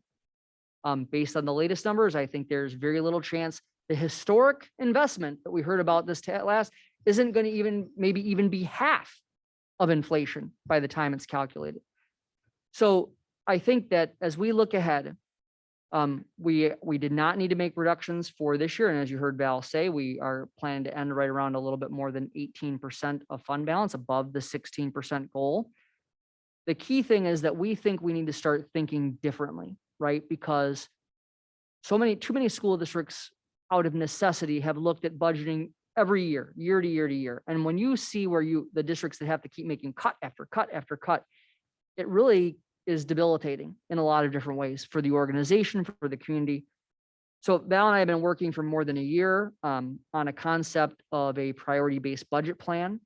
So what that would mean is we'd be looking at it a little bit differently. We'd be looking at our benchmarks, we'd be looking at the strategic plan, and we would build the budget from the ground up. Zero-based budgeting. In some cases, people will call it zero-based budgeting. Yes, I use the term priority-based because it's about funding our priorities. So if there's a particular priority that the board has, we will tell you what that costs. We put that into the system, and then we say, what's the next part? And then we build until we are at a point where we believe we can sustain that budget for 5 years. Right. So what I will share is we anticipate that there will be less expenditures earlier in the 5-year base budget than toward the end, right? Because there's always increases over time. So what we want to be able to do is build a budget where we can live within our means over a 5-year period. We think that that's important. And then the whole concept would roll right back over, right? Strategic plan that 2032, right? When you hit 2027 and you look at that, now we're doing the same thing, right? And we're looking ahead 5 years. So we think that looking ahead 5 years for any school district is difficult because you only ever know what your next 2 years worth of funding are. Right? That's the difference, right? We don't have the ability. So if I'm doing a zero-based budget in private sector, I have a number of different levers I can pull to change my trajectory, right? I can increase the cost of my product. I can diversify the services that I have. I can open a new market. There's a number of things that I can try to do that we don't have the option, right? We don't get to raise the per pupil investment, right? There are some things that we can do, like asking for a referendum, things like that. We've told you before, we're at the maximum. We cannot ask the community for any more money. So we have to make sure that we can continue to be good stewards and live within the resources that we have. We're fortunate that those resources are in pretty good shape. Does that help? Yeah, and that's just an open question. And you know, from what we've done in the past, and the way we've done that, it's been highly effective and it's worked really well. And we've gotten a ton of impact from the community. So, I mean, if we get into that situation, you know, we certainly have a good model to follow. Yeah, and we plan to use the participation portion from the program-based budgeting that we did before. That participation model, we plan to use that. It would just be slightly different questions and a slightly different process. The participation would be critical. Now, I do want to share, I am a little worried about that because the last time we did strategic planning, we had 150, 160 total people who had given their feedback. I tried everything, right? I held a strategic plan session outside, never done that before, right? We held things indoors. We did them on Zoom. We've done things in people's home language. In fact, our Spanish speaking in-person strategic planning session was the best that in-person attended of any of the ones that we've done. We've worked with our staff. We've used advisory groups, but we don't have the same number of people who have participated, who came to the open community sessions, I should say. We did augment that by going to our advisory committees that you have asked us to have, by going to some things like we spent some time with a group of seniors who are graduating last year in Jody Saxon's West's science seminar, getting their feedback. So we've used other ways to get feedback, but we haven't been able to get people to come in through that. And we think it's for a variety of different reasons. We made the effort and we with someone, I said, well, everybody certainly knew about it, but it's a matter of people are busy. Sometimes people are still nervous, right, about coming to a larger group, whether it's outdoors or not. The one time we had the event outdoors, it was what, 70 degrees, something like that, or 60. Who's going to come to a strategic planning session in, early September when they know snow is on the way? And we had one person come. We had a very fruitful discussion that evening. But we don't have the same people coming, in droves. Like even over Zoom, we only had like 25 people sign up and only 12 actually attended. So I think there's all the reasons that people can think of why it's hard to get public participation in that venue right now. Probably as many reasons as people at this table, right? Thank you. Any other questions or comments? Okay. Well, thank you for this. And again, we look forward to the board work session. Our next item for discussion is superintendent operations and COVID-19 update. And just as a reminder, there was the updated case rates in our table file, Rice County case rates in our table file. Dr. Thomas. Yeah, so if you take a look at the update report this time, the freshest copy is in the table file. We had 3 weeks in a row of, when we always start with the data here, we had 3 weeks in a row looking at reduced COVID cases in the county. That was excellent. And then unfortunately, we saw it, I won't lie, it was quite disheartening when I saw this data last Thursday. And I've talked with Rice County because as you might have read last week, there was some data updates about what were called reinfections. And so I was curious, well, maybe they just put all of those in the one. Nope, they put them back when those infections happen. So that's why you see some of the previous data that has been updated. So their epidemiologists still taking a look at what they think happened between the week of October 17th and the week of October 30th. It can't even talk about it really being Halloween. Suppose maybe there were some gatherings before that. But it's just difficult to see that for all the work that people have been doing to try to reduce those infections. So what you saw is I also share with you the total positive cases and the active cases. I'm going to give you the update today. We just updated the dashboard this afternoon. Right now, we've seen an increase. Right now, our current total cases throughout the district, we have 37 active cases. Again, that was reported in the last 14 days. We're now up to a total cumulative of 112 this year. We also share with you the ILI rate, and I give you the ILI and the total cases based upon when we do that on Thursday when we publish the board packet. What you'll see is our weekly ILI rates still looking quite good, right? We saw case rate, the low of at Bridgewater Elementary over the course of November 1st to 5th, down to 0.89%. That's excellent. Spring Creek had an increase. They had been under 1% for quite some time. Their weekly ILI rate that week was 2.21%. Now, one piece that you'll see when you look at the NCEC and you look at the ALC, those two pieces of data, we just always have to understand that has a much smaller total number of students than the other buildings, right? So you're talking about probably a total of 75 people at the ALC. So you can have pretty good swings in that data, right? Depending on what happens. And it's the same thing with the NCEC.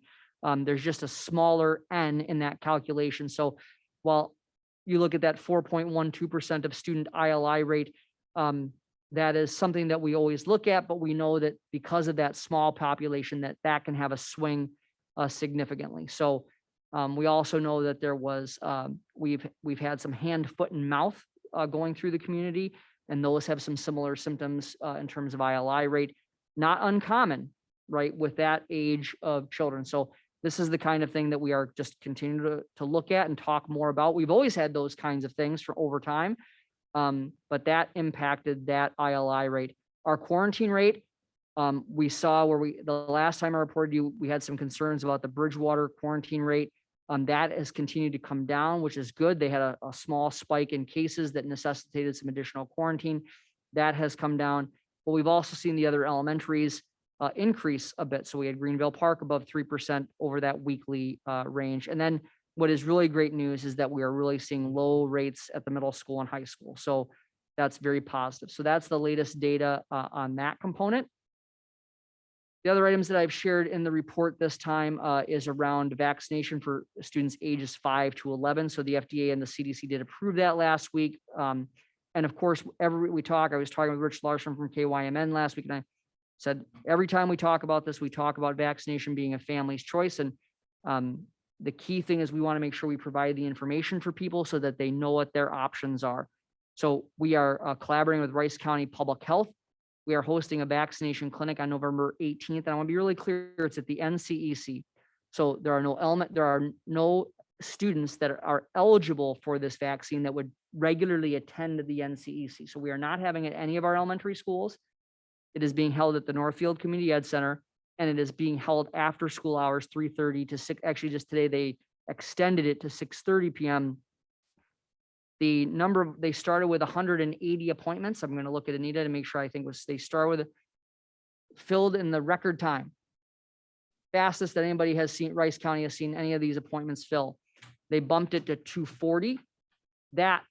Those additional 60 there's about, I think, less than a dozen appointments left. They're extending the time frame to 6:30, just so that people understand that that's there. We've also shared with families just some resources that they can go to. And what we just encourage people is, again, this is a family choice, and the best person to talk to, in my mind, about what your options are, your concerns, is with your family's pediatrician. So we encourage people to do that if they so choose.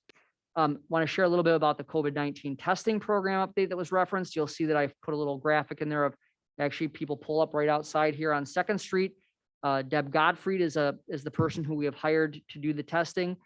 She is a health aide and is doing a fantastic job. So within 1 week, she's got the processes down. We are hoping to be able to add some capacity. Right now, I told you the last time we thought we'd be able to do up to about 19 appointments a day. To begin with, where we were doing about 15 a day. And so we are looking to be able to potentially add some additional capacity, but we're going to let it go for a full 2 weeks so that we really get those processes down. This Q molecular test is a really effective tool that we've had, and those appointments are gone quickly. So for example, I sent out the sign up, the registration site on a Monday at 5:30, and by 8 o'clock that night, all the appointments for the next day were gone. So there's clearly a need in the community for people who want to have this testing, and we're going to continue to try to be able to reasonably expand. Again, this should not be our job, but what we have heard from families is that there are these barriers to be able to get these tests. And so we want people to be able to be in school. We want our goal of uninterrupted in-person learning, which is why we accepted the grant from the state and why we're working to be able to implement this. I've also talked to you before about the test and stay program. The Binax Now tests, we were supposed to get them at the end of October. Then they sent us something saying we weren't going to get them till the end of November. Amazing what happens when Anita emails the state and we talk to some people at the state. Well, they arrived today. So we do need some time, right? We have to see the product, we have to go through it. And so what would happen in this case is not tomorrow, right? But probably next week is what our goal would be. We need some time to interact with the materials to make sure we get our process down for reporting.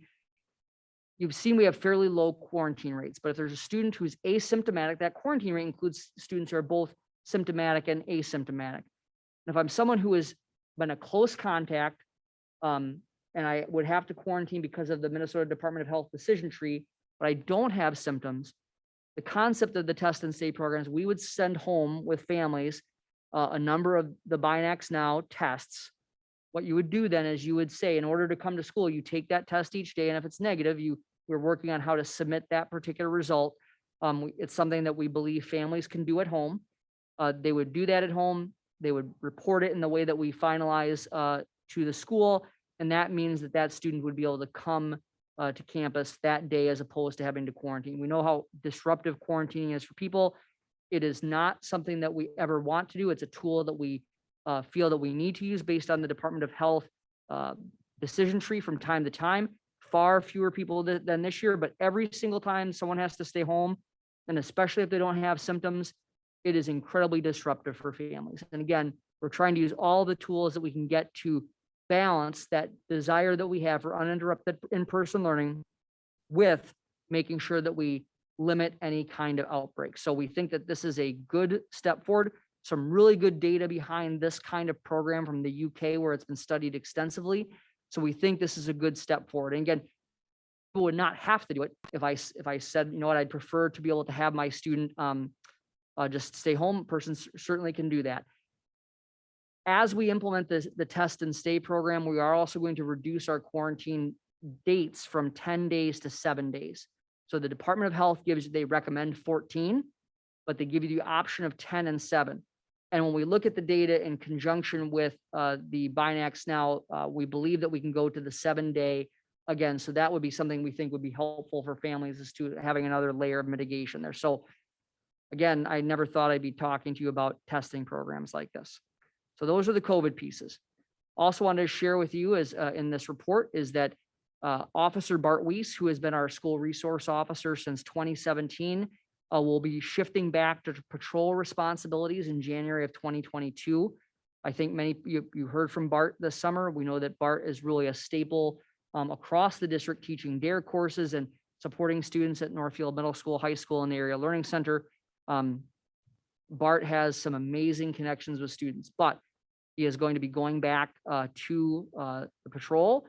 And I'm happy to share with you that our, it's not office, there's a typo there. Officer Gabriel Crombie will be the new school resource officer. We had 2 people, Assistant Principal Rico Bourne from the high school and Assistant Principal Michael O'Keefe from the middle school were on the interview committee for this position. And we're very excited because of Officer Crombie's background in social work.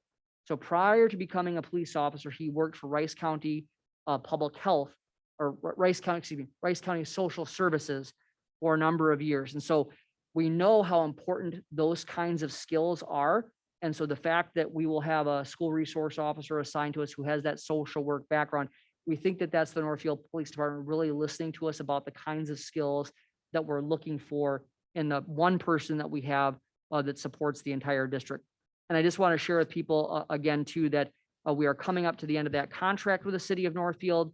We're working with them on a new term, and I will be bringing that before the board, not for a decision, but I'll be bringing it to you at the second meeting in November, so that you have, that's the goal, to have it to you at the second meeting in November. So just, we want to welcome Officer Crombie. I had a chance to meet him last week. And again, that skill set that we're looking for really is coming through. So we're really pleased with that collaboration we have with NPD and how they know those things are really important to us.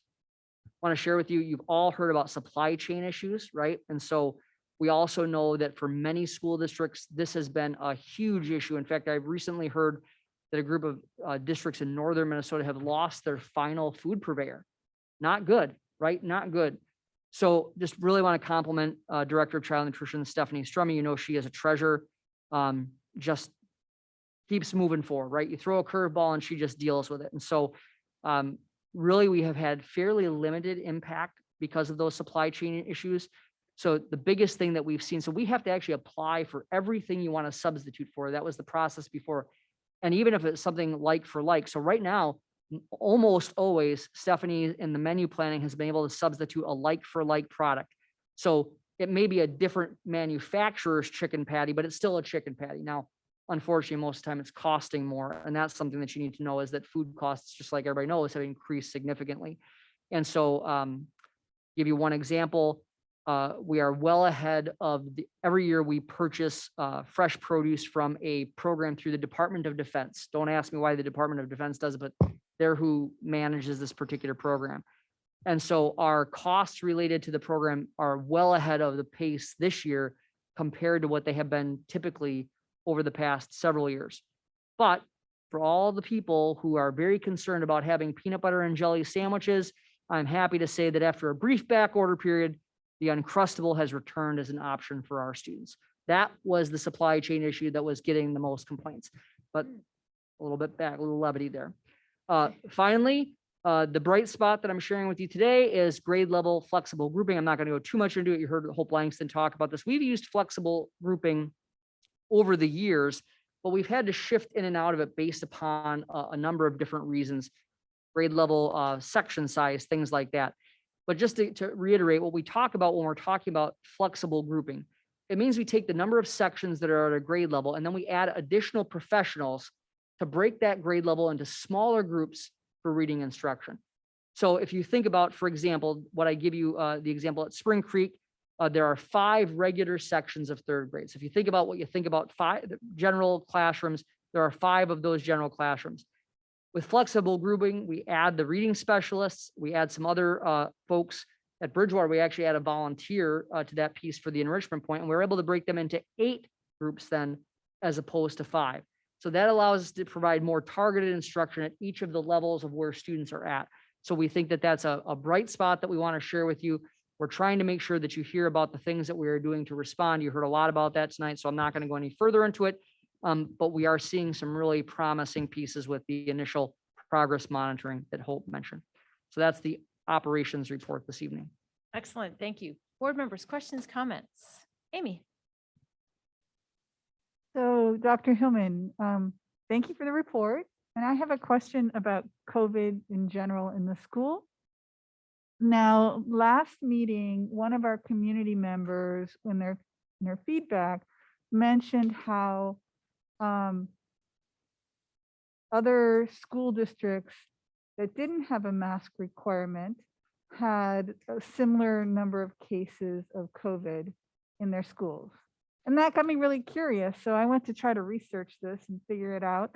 And what I did discover is that every school district is different at how they list the information, and you can't really always figure it out. And I couldn't really tell what was right and what wasn't. And I was wondering if you could comment on that, if you have any sense. Is there a difference with the number of cases we have here and the mask mandate to other school districts? Yeah, and I think you learned that it's very difficult to look at each individual school district's website. Not every school district has a dashboard, and as many different places that are, they will report those numbers differently. And so there's 2 pieces that I'm not going to get into, identifying districts, because I just don't think that that's good practice. But what I would suggest is that if folks want to take a look at the data themselves, there's 2 places that I think are worthwhile to take a look at. The first of which would be the Minnesota Department of Health. They made a significant change a couple of weeks ago in how they report school COVID-19 cases. So we are required to report every COVID-19 case to the state. We complete a form. Cheryl Hall, our COVID coordinator, works on that and make sure that those are submitted to the state. So the key thing there is that for a long time, any school building in the state that had 5 or more cases within a 2-week reporting period were on a roster of schools who were identified as having a COVID outbreak.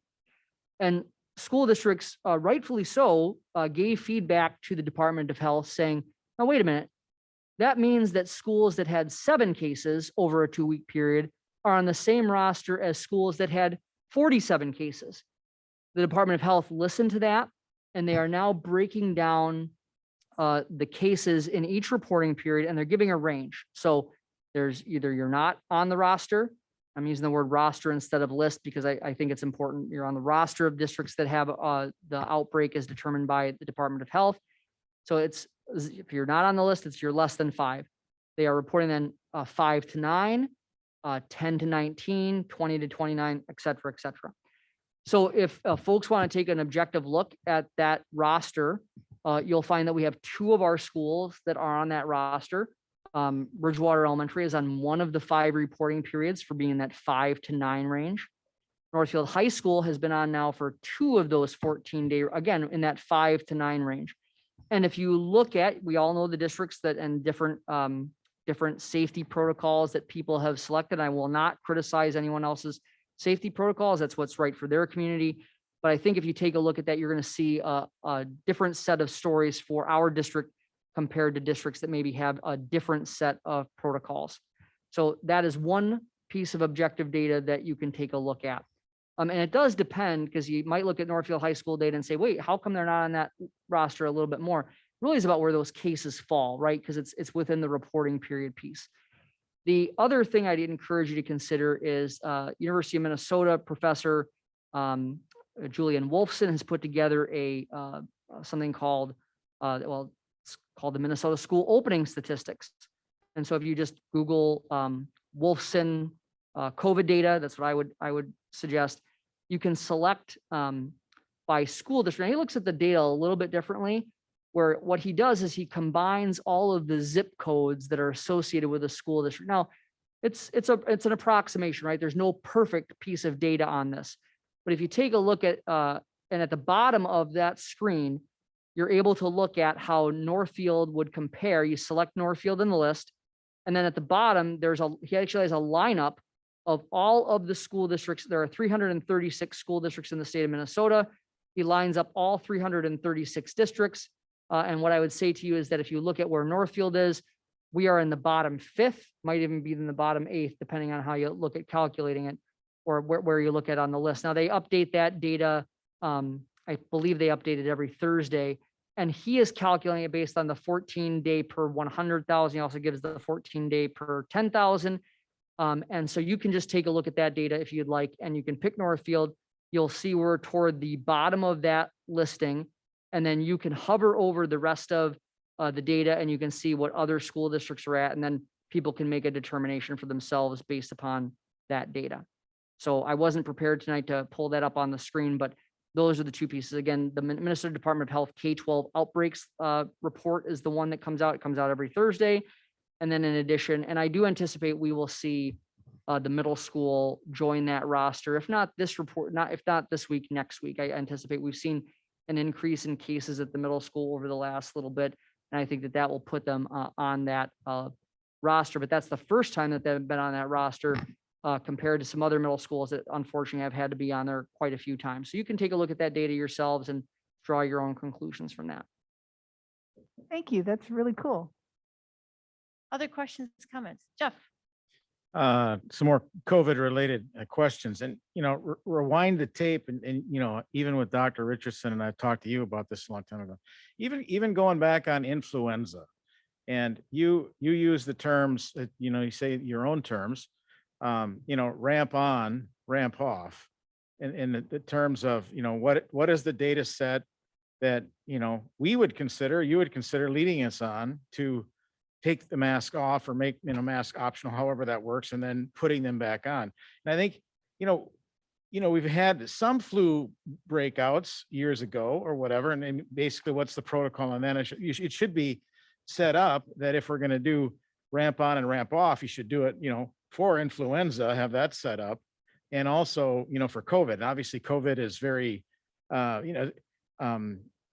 controversial on that now, but I think that, as a board, we need to have the discussion of, instead of letting things necessarily be open-ended, we need to have kind of a gateway of, what are the data points to lead to, being able for us to say, masks off and then, and then masks on, you understand.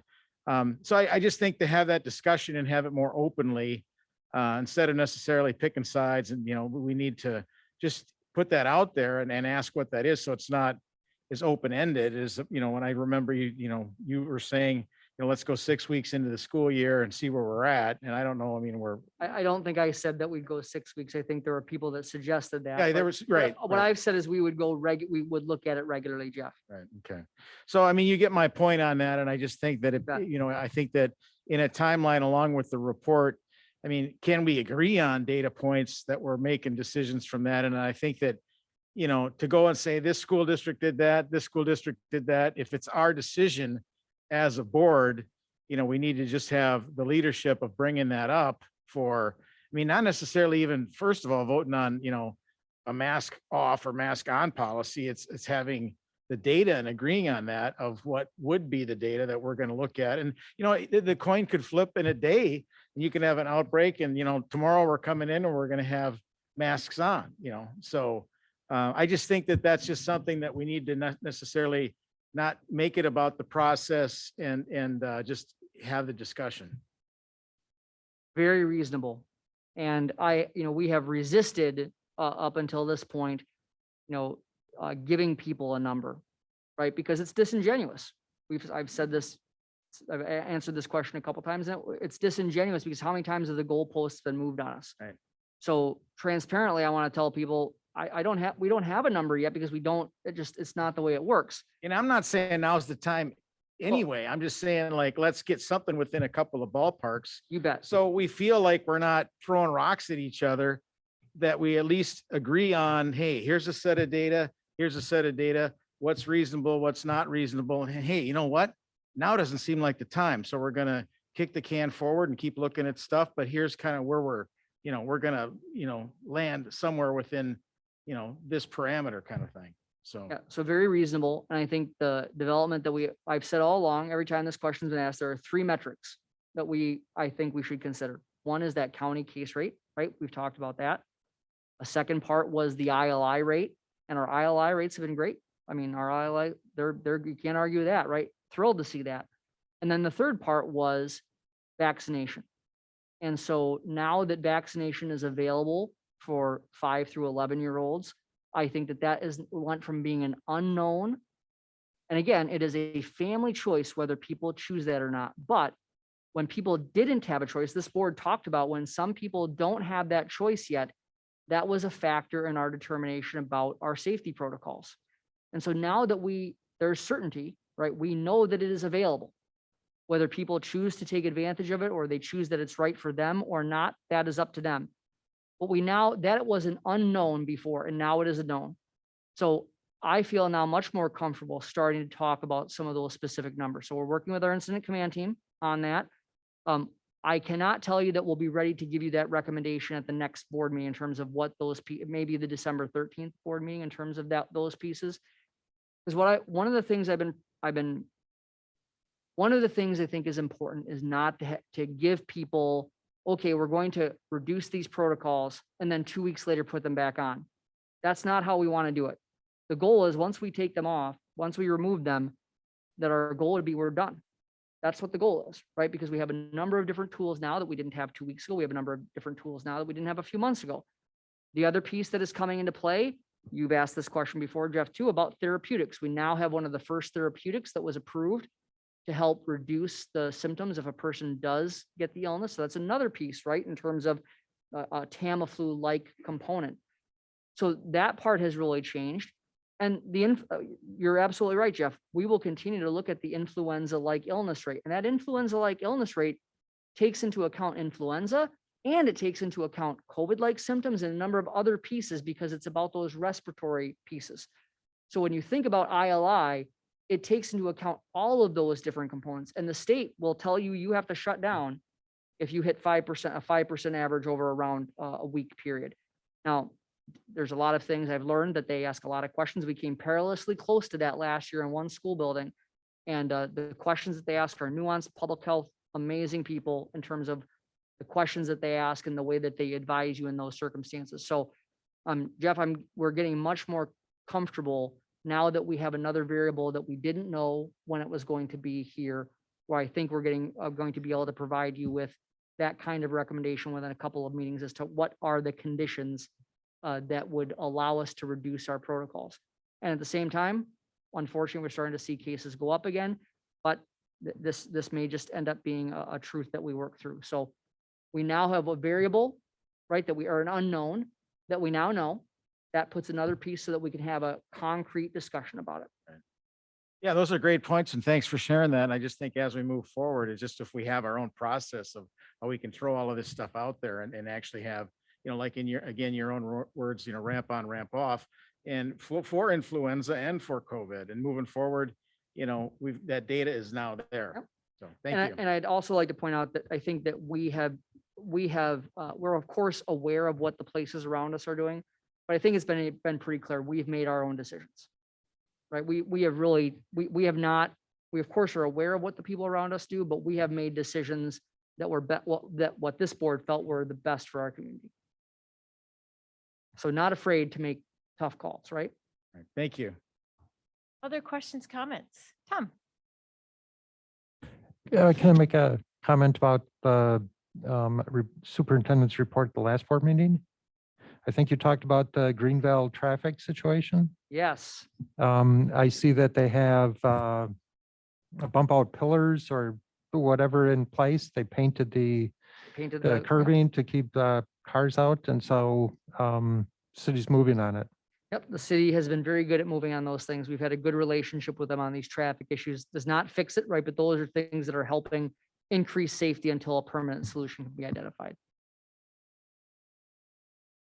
Excellent. And segue on that is we are assuming the Bridgewater traffic change has still been Delightful. good, yes. Well, I think that that's our Mrs. meeting- Antoine's smile is, behind her mask is pretty darn good in the fact that she's not out on Jefferson Parkway directing traffic anymore. So I think the word that was used was delightful. Excellent, thank you. Okay, any other questions, comments? I have one Yeah, question. Cla- On the Binax Now test, that is picked up here at the district and sent home with the parents, and then it has some way of honestly reporting that it was a negative test?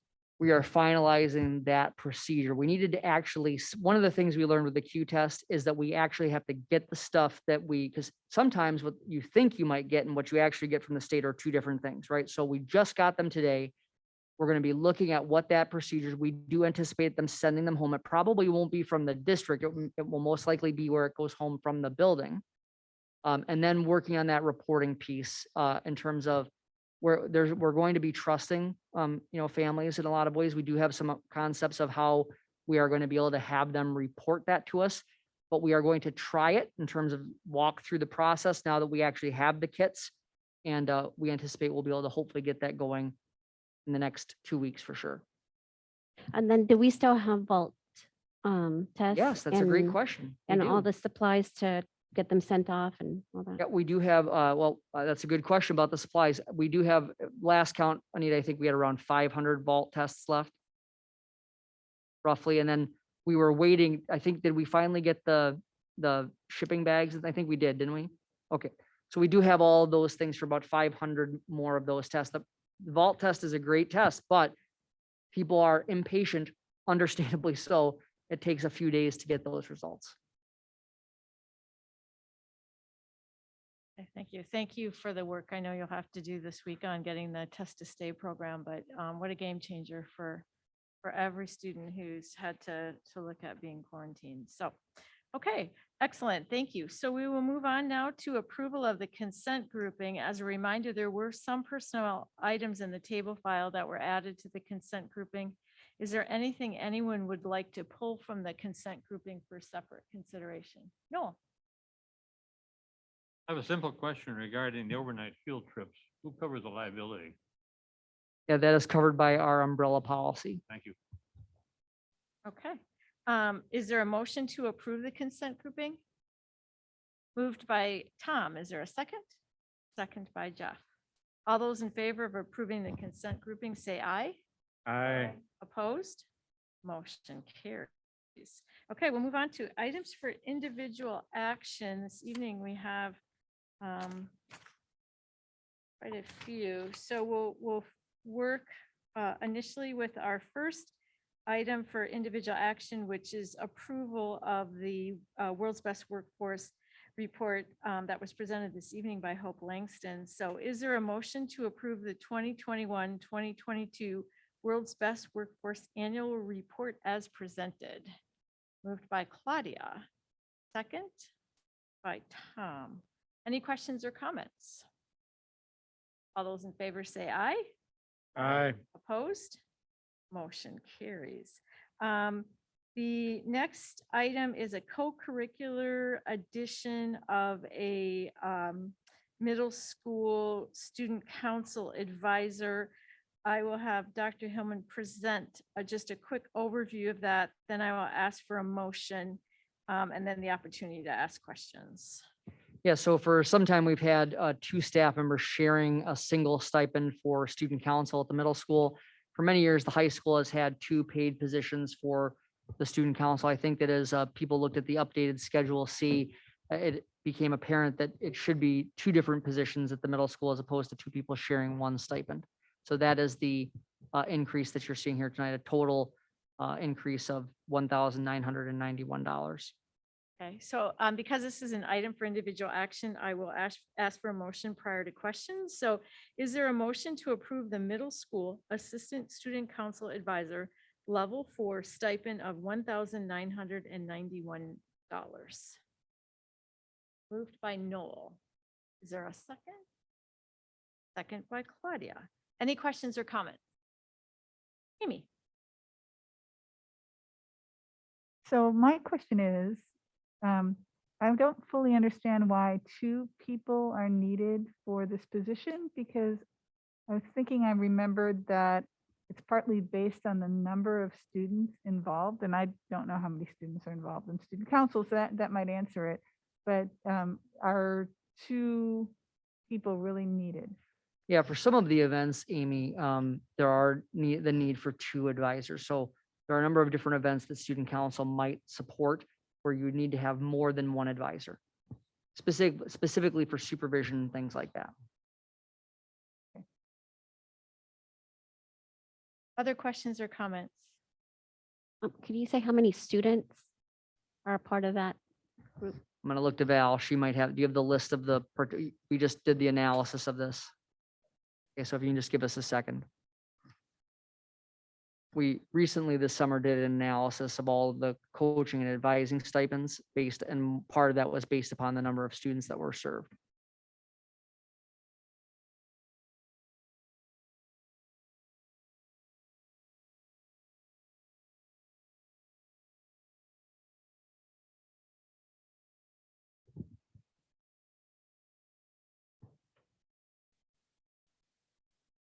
$25 students.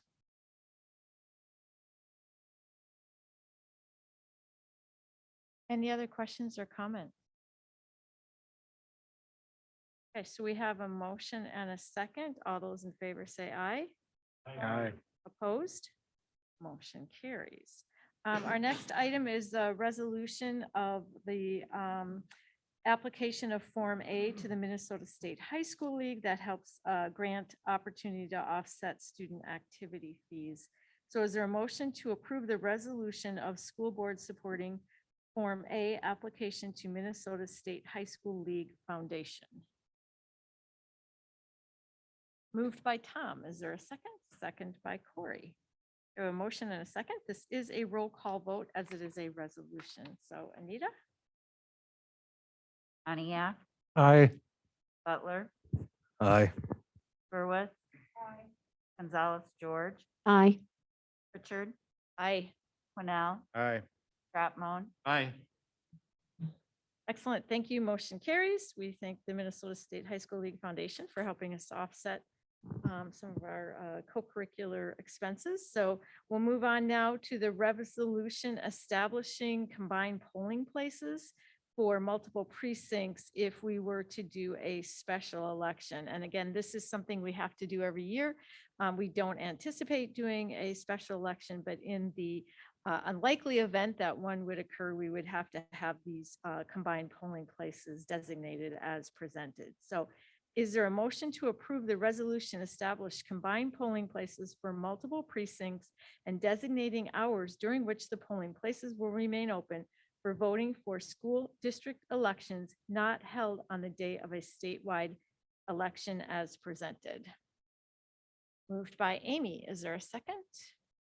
Second by Tom. Any questions on this resolution? Okay. This, again, a resolution, so it is a roll call vote. Anita? Aye. Aye. Aye. Aye. Aye. Aye. Aye. Excellent. Motion carries. Our last item for individual action is the one-time increase to district's contribution to employee health insurance based on the presentation that Molly Bieselman gave us this evening, excuse me. So I will ask for a motion and then we can ask any questions. Molly is still here. Motion to approve assigning 500,000 of ESSER 3 funds and 500,000 of the district's unassigned fund balance to limit the impact of the 25% increase to the health insurance premiums on employees for the 2022 plan year. Moved by Noel. Is there a second? Second by Amy. Questions, comments? I'd just like to make a quick comment Yes. here. So we are bringing this forward to you because as we have all know, our employees have done remarkable work during the pandemic. And we have put ourselves in a situation where our fund balance is for exactly this kind of situation, right? This is the fund balance is designed to be able to respond to circumstances that were either not foreseen or worse than what we're foreseen. We knew we were going to have an increase, but it was not what this was not what was anticipated by people at the table. And You can clearly see the success that the program has had over the last 12 years. So these folks are excellent. So we have put ourselves in a position to be able to do this for our employees. And I think it's really important to think about what this would do to some of our hourly employees who only get 16 paychecks, right? 16 pay periods, an increase of $250 per paycheck for these employees because of the way that they work during the school year. We are struggling to recruit some of these hourly employee positions right now anyway. If we were to do this, it would be even more difficult. So I am proud that we have put ourselves in a position where we can intervene to be able to support our employees at this time, because this kind of increase would just be something that would be very difficult for our employees to absorb. So this is the reason that we have maintained a good fund balance over the years, so we can intervene when we need to. And I agree with Julie, this is a very judicious use of the ESSER 3 funds for the budget stabilization that we have put forward. And I want to just, Molly has led that Benefits Advisory Committee for more than 20 years, and how far we have come with this program.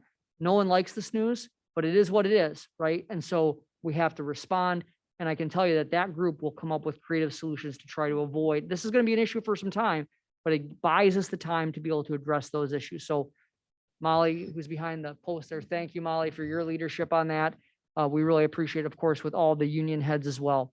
So I am proud that we can make this proposal to you and say, yes, we feel very comfortable that we are able to do this for our employees at this time.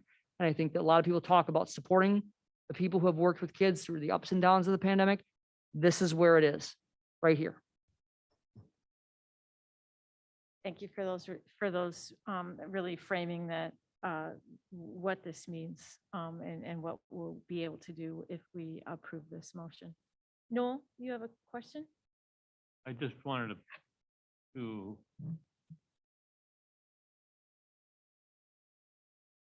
reiterate what Dr. Hillman has said, that this is why we have a fund balance.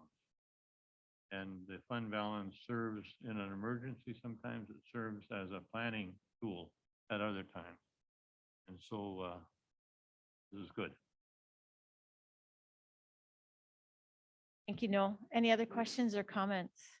I just want to thank Molly for bringing, I know this was incredibly difficult to bring forward, and I know this is a really challenging time for the Benefits Advisory Committee. They have worked incredibly hard, and we absolutely have always been supportive of this program. We'll continue to be supportive and know that it has made a difference over the years. And we talk to districts all the time that were out in co-ops or wherever they were and had 8, 10, 12, 15% increases a year. And, so we know what we've been able to do for our employees, and I'm personally really grateful that we're in a position we are to be able to do this for our outstanding staff. So, thank you, Molly. So, with that, we have a motion and a second. All those in favor say aye. Aye. Opposed? Motion carries. Okay, that is it for items for individual action. We can go on to items for information. We do have the November enrollment report. Dr. Hillman. Yes, you will see the enrollment report for November. Overall, for the full-time students, up 6 students compared to last month. Invite you to take a look at those class sizes on the second page of the enrollment report. Really satisfied to see those. And again, you'll start getting this each month. Any questions or comments on the enrollment report? Oh, I'm sorry, Corey. I have a question concerning the ALC enrollment size. There's a significant increase from October to November. Is that pretty typical every year, or are those just students entering the system kind of late? And what capacities they're available at the school? And does the ALC staff are they prepared for that in most cases?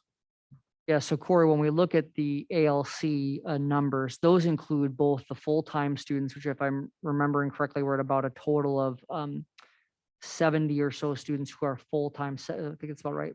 Val, do you have that number? 74. 74, okay, yep, there we go. So 74 full-time students. And then, Corey, as students realize they need to make up credits, they then start to be counted as part of the Area Learning Center overall enrollment. And so those students may only be coming to the LC for credit recovery for 1 class or 2 classes. So that, and we also can even accept students from other districts in that. So that's how you see that piece going up. Any other questions or comments on the enrollment report? Okay, Dr. Hillman, American Education Week. Yes. Just one moment to get to my spot there. So we have American Education Week coming up November 15th through the 19th. And of course, we have that annual proclamation. It gives everyone an opportunity to celebrate public education and to honor the individuals who are making a difference for our students. You know that we used to do our years of service during years of service honorees during American Education Week. We now do those at our opening convocation at the beginning of the school year. We will be placing an ad in the Northfield News and on our website and on our social media pages honoring those people for their specific years of service. But we encourage everyone to, again, reflect and observe American Education Week. Public education is the cornerstone of democracy. And so we don't take it lightly. We don't take it for granted. And we hope that everyone will celebrate. I'd recommend you send our teachers and our staff a thank you note. That's probably the best way that you can do something for them, is to just show your support. Okay, thank you. So our last item for information, Val is going to discuss the Northfield Middle School roof replacement process and just talk about some work that's being done on that project.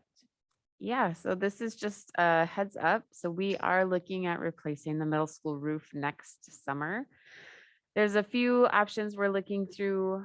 We are planning to use the LTFM bond strategy like we did with the Bridgewater roof in 2017, maybe 2017. So what that effectively does is we bond for the project, pay the cost with the bond, and then that it gets added to our debt service on our levy, but we also have an offsetting reduction in our LTFM revenue. So we are working with Ellers right now to come up with some models to determine if we're going to go with a 10 or a 20-year bond.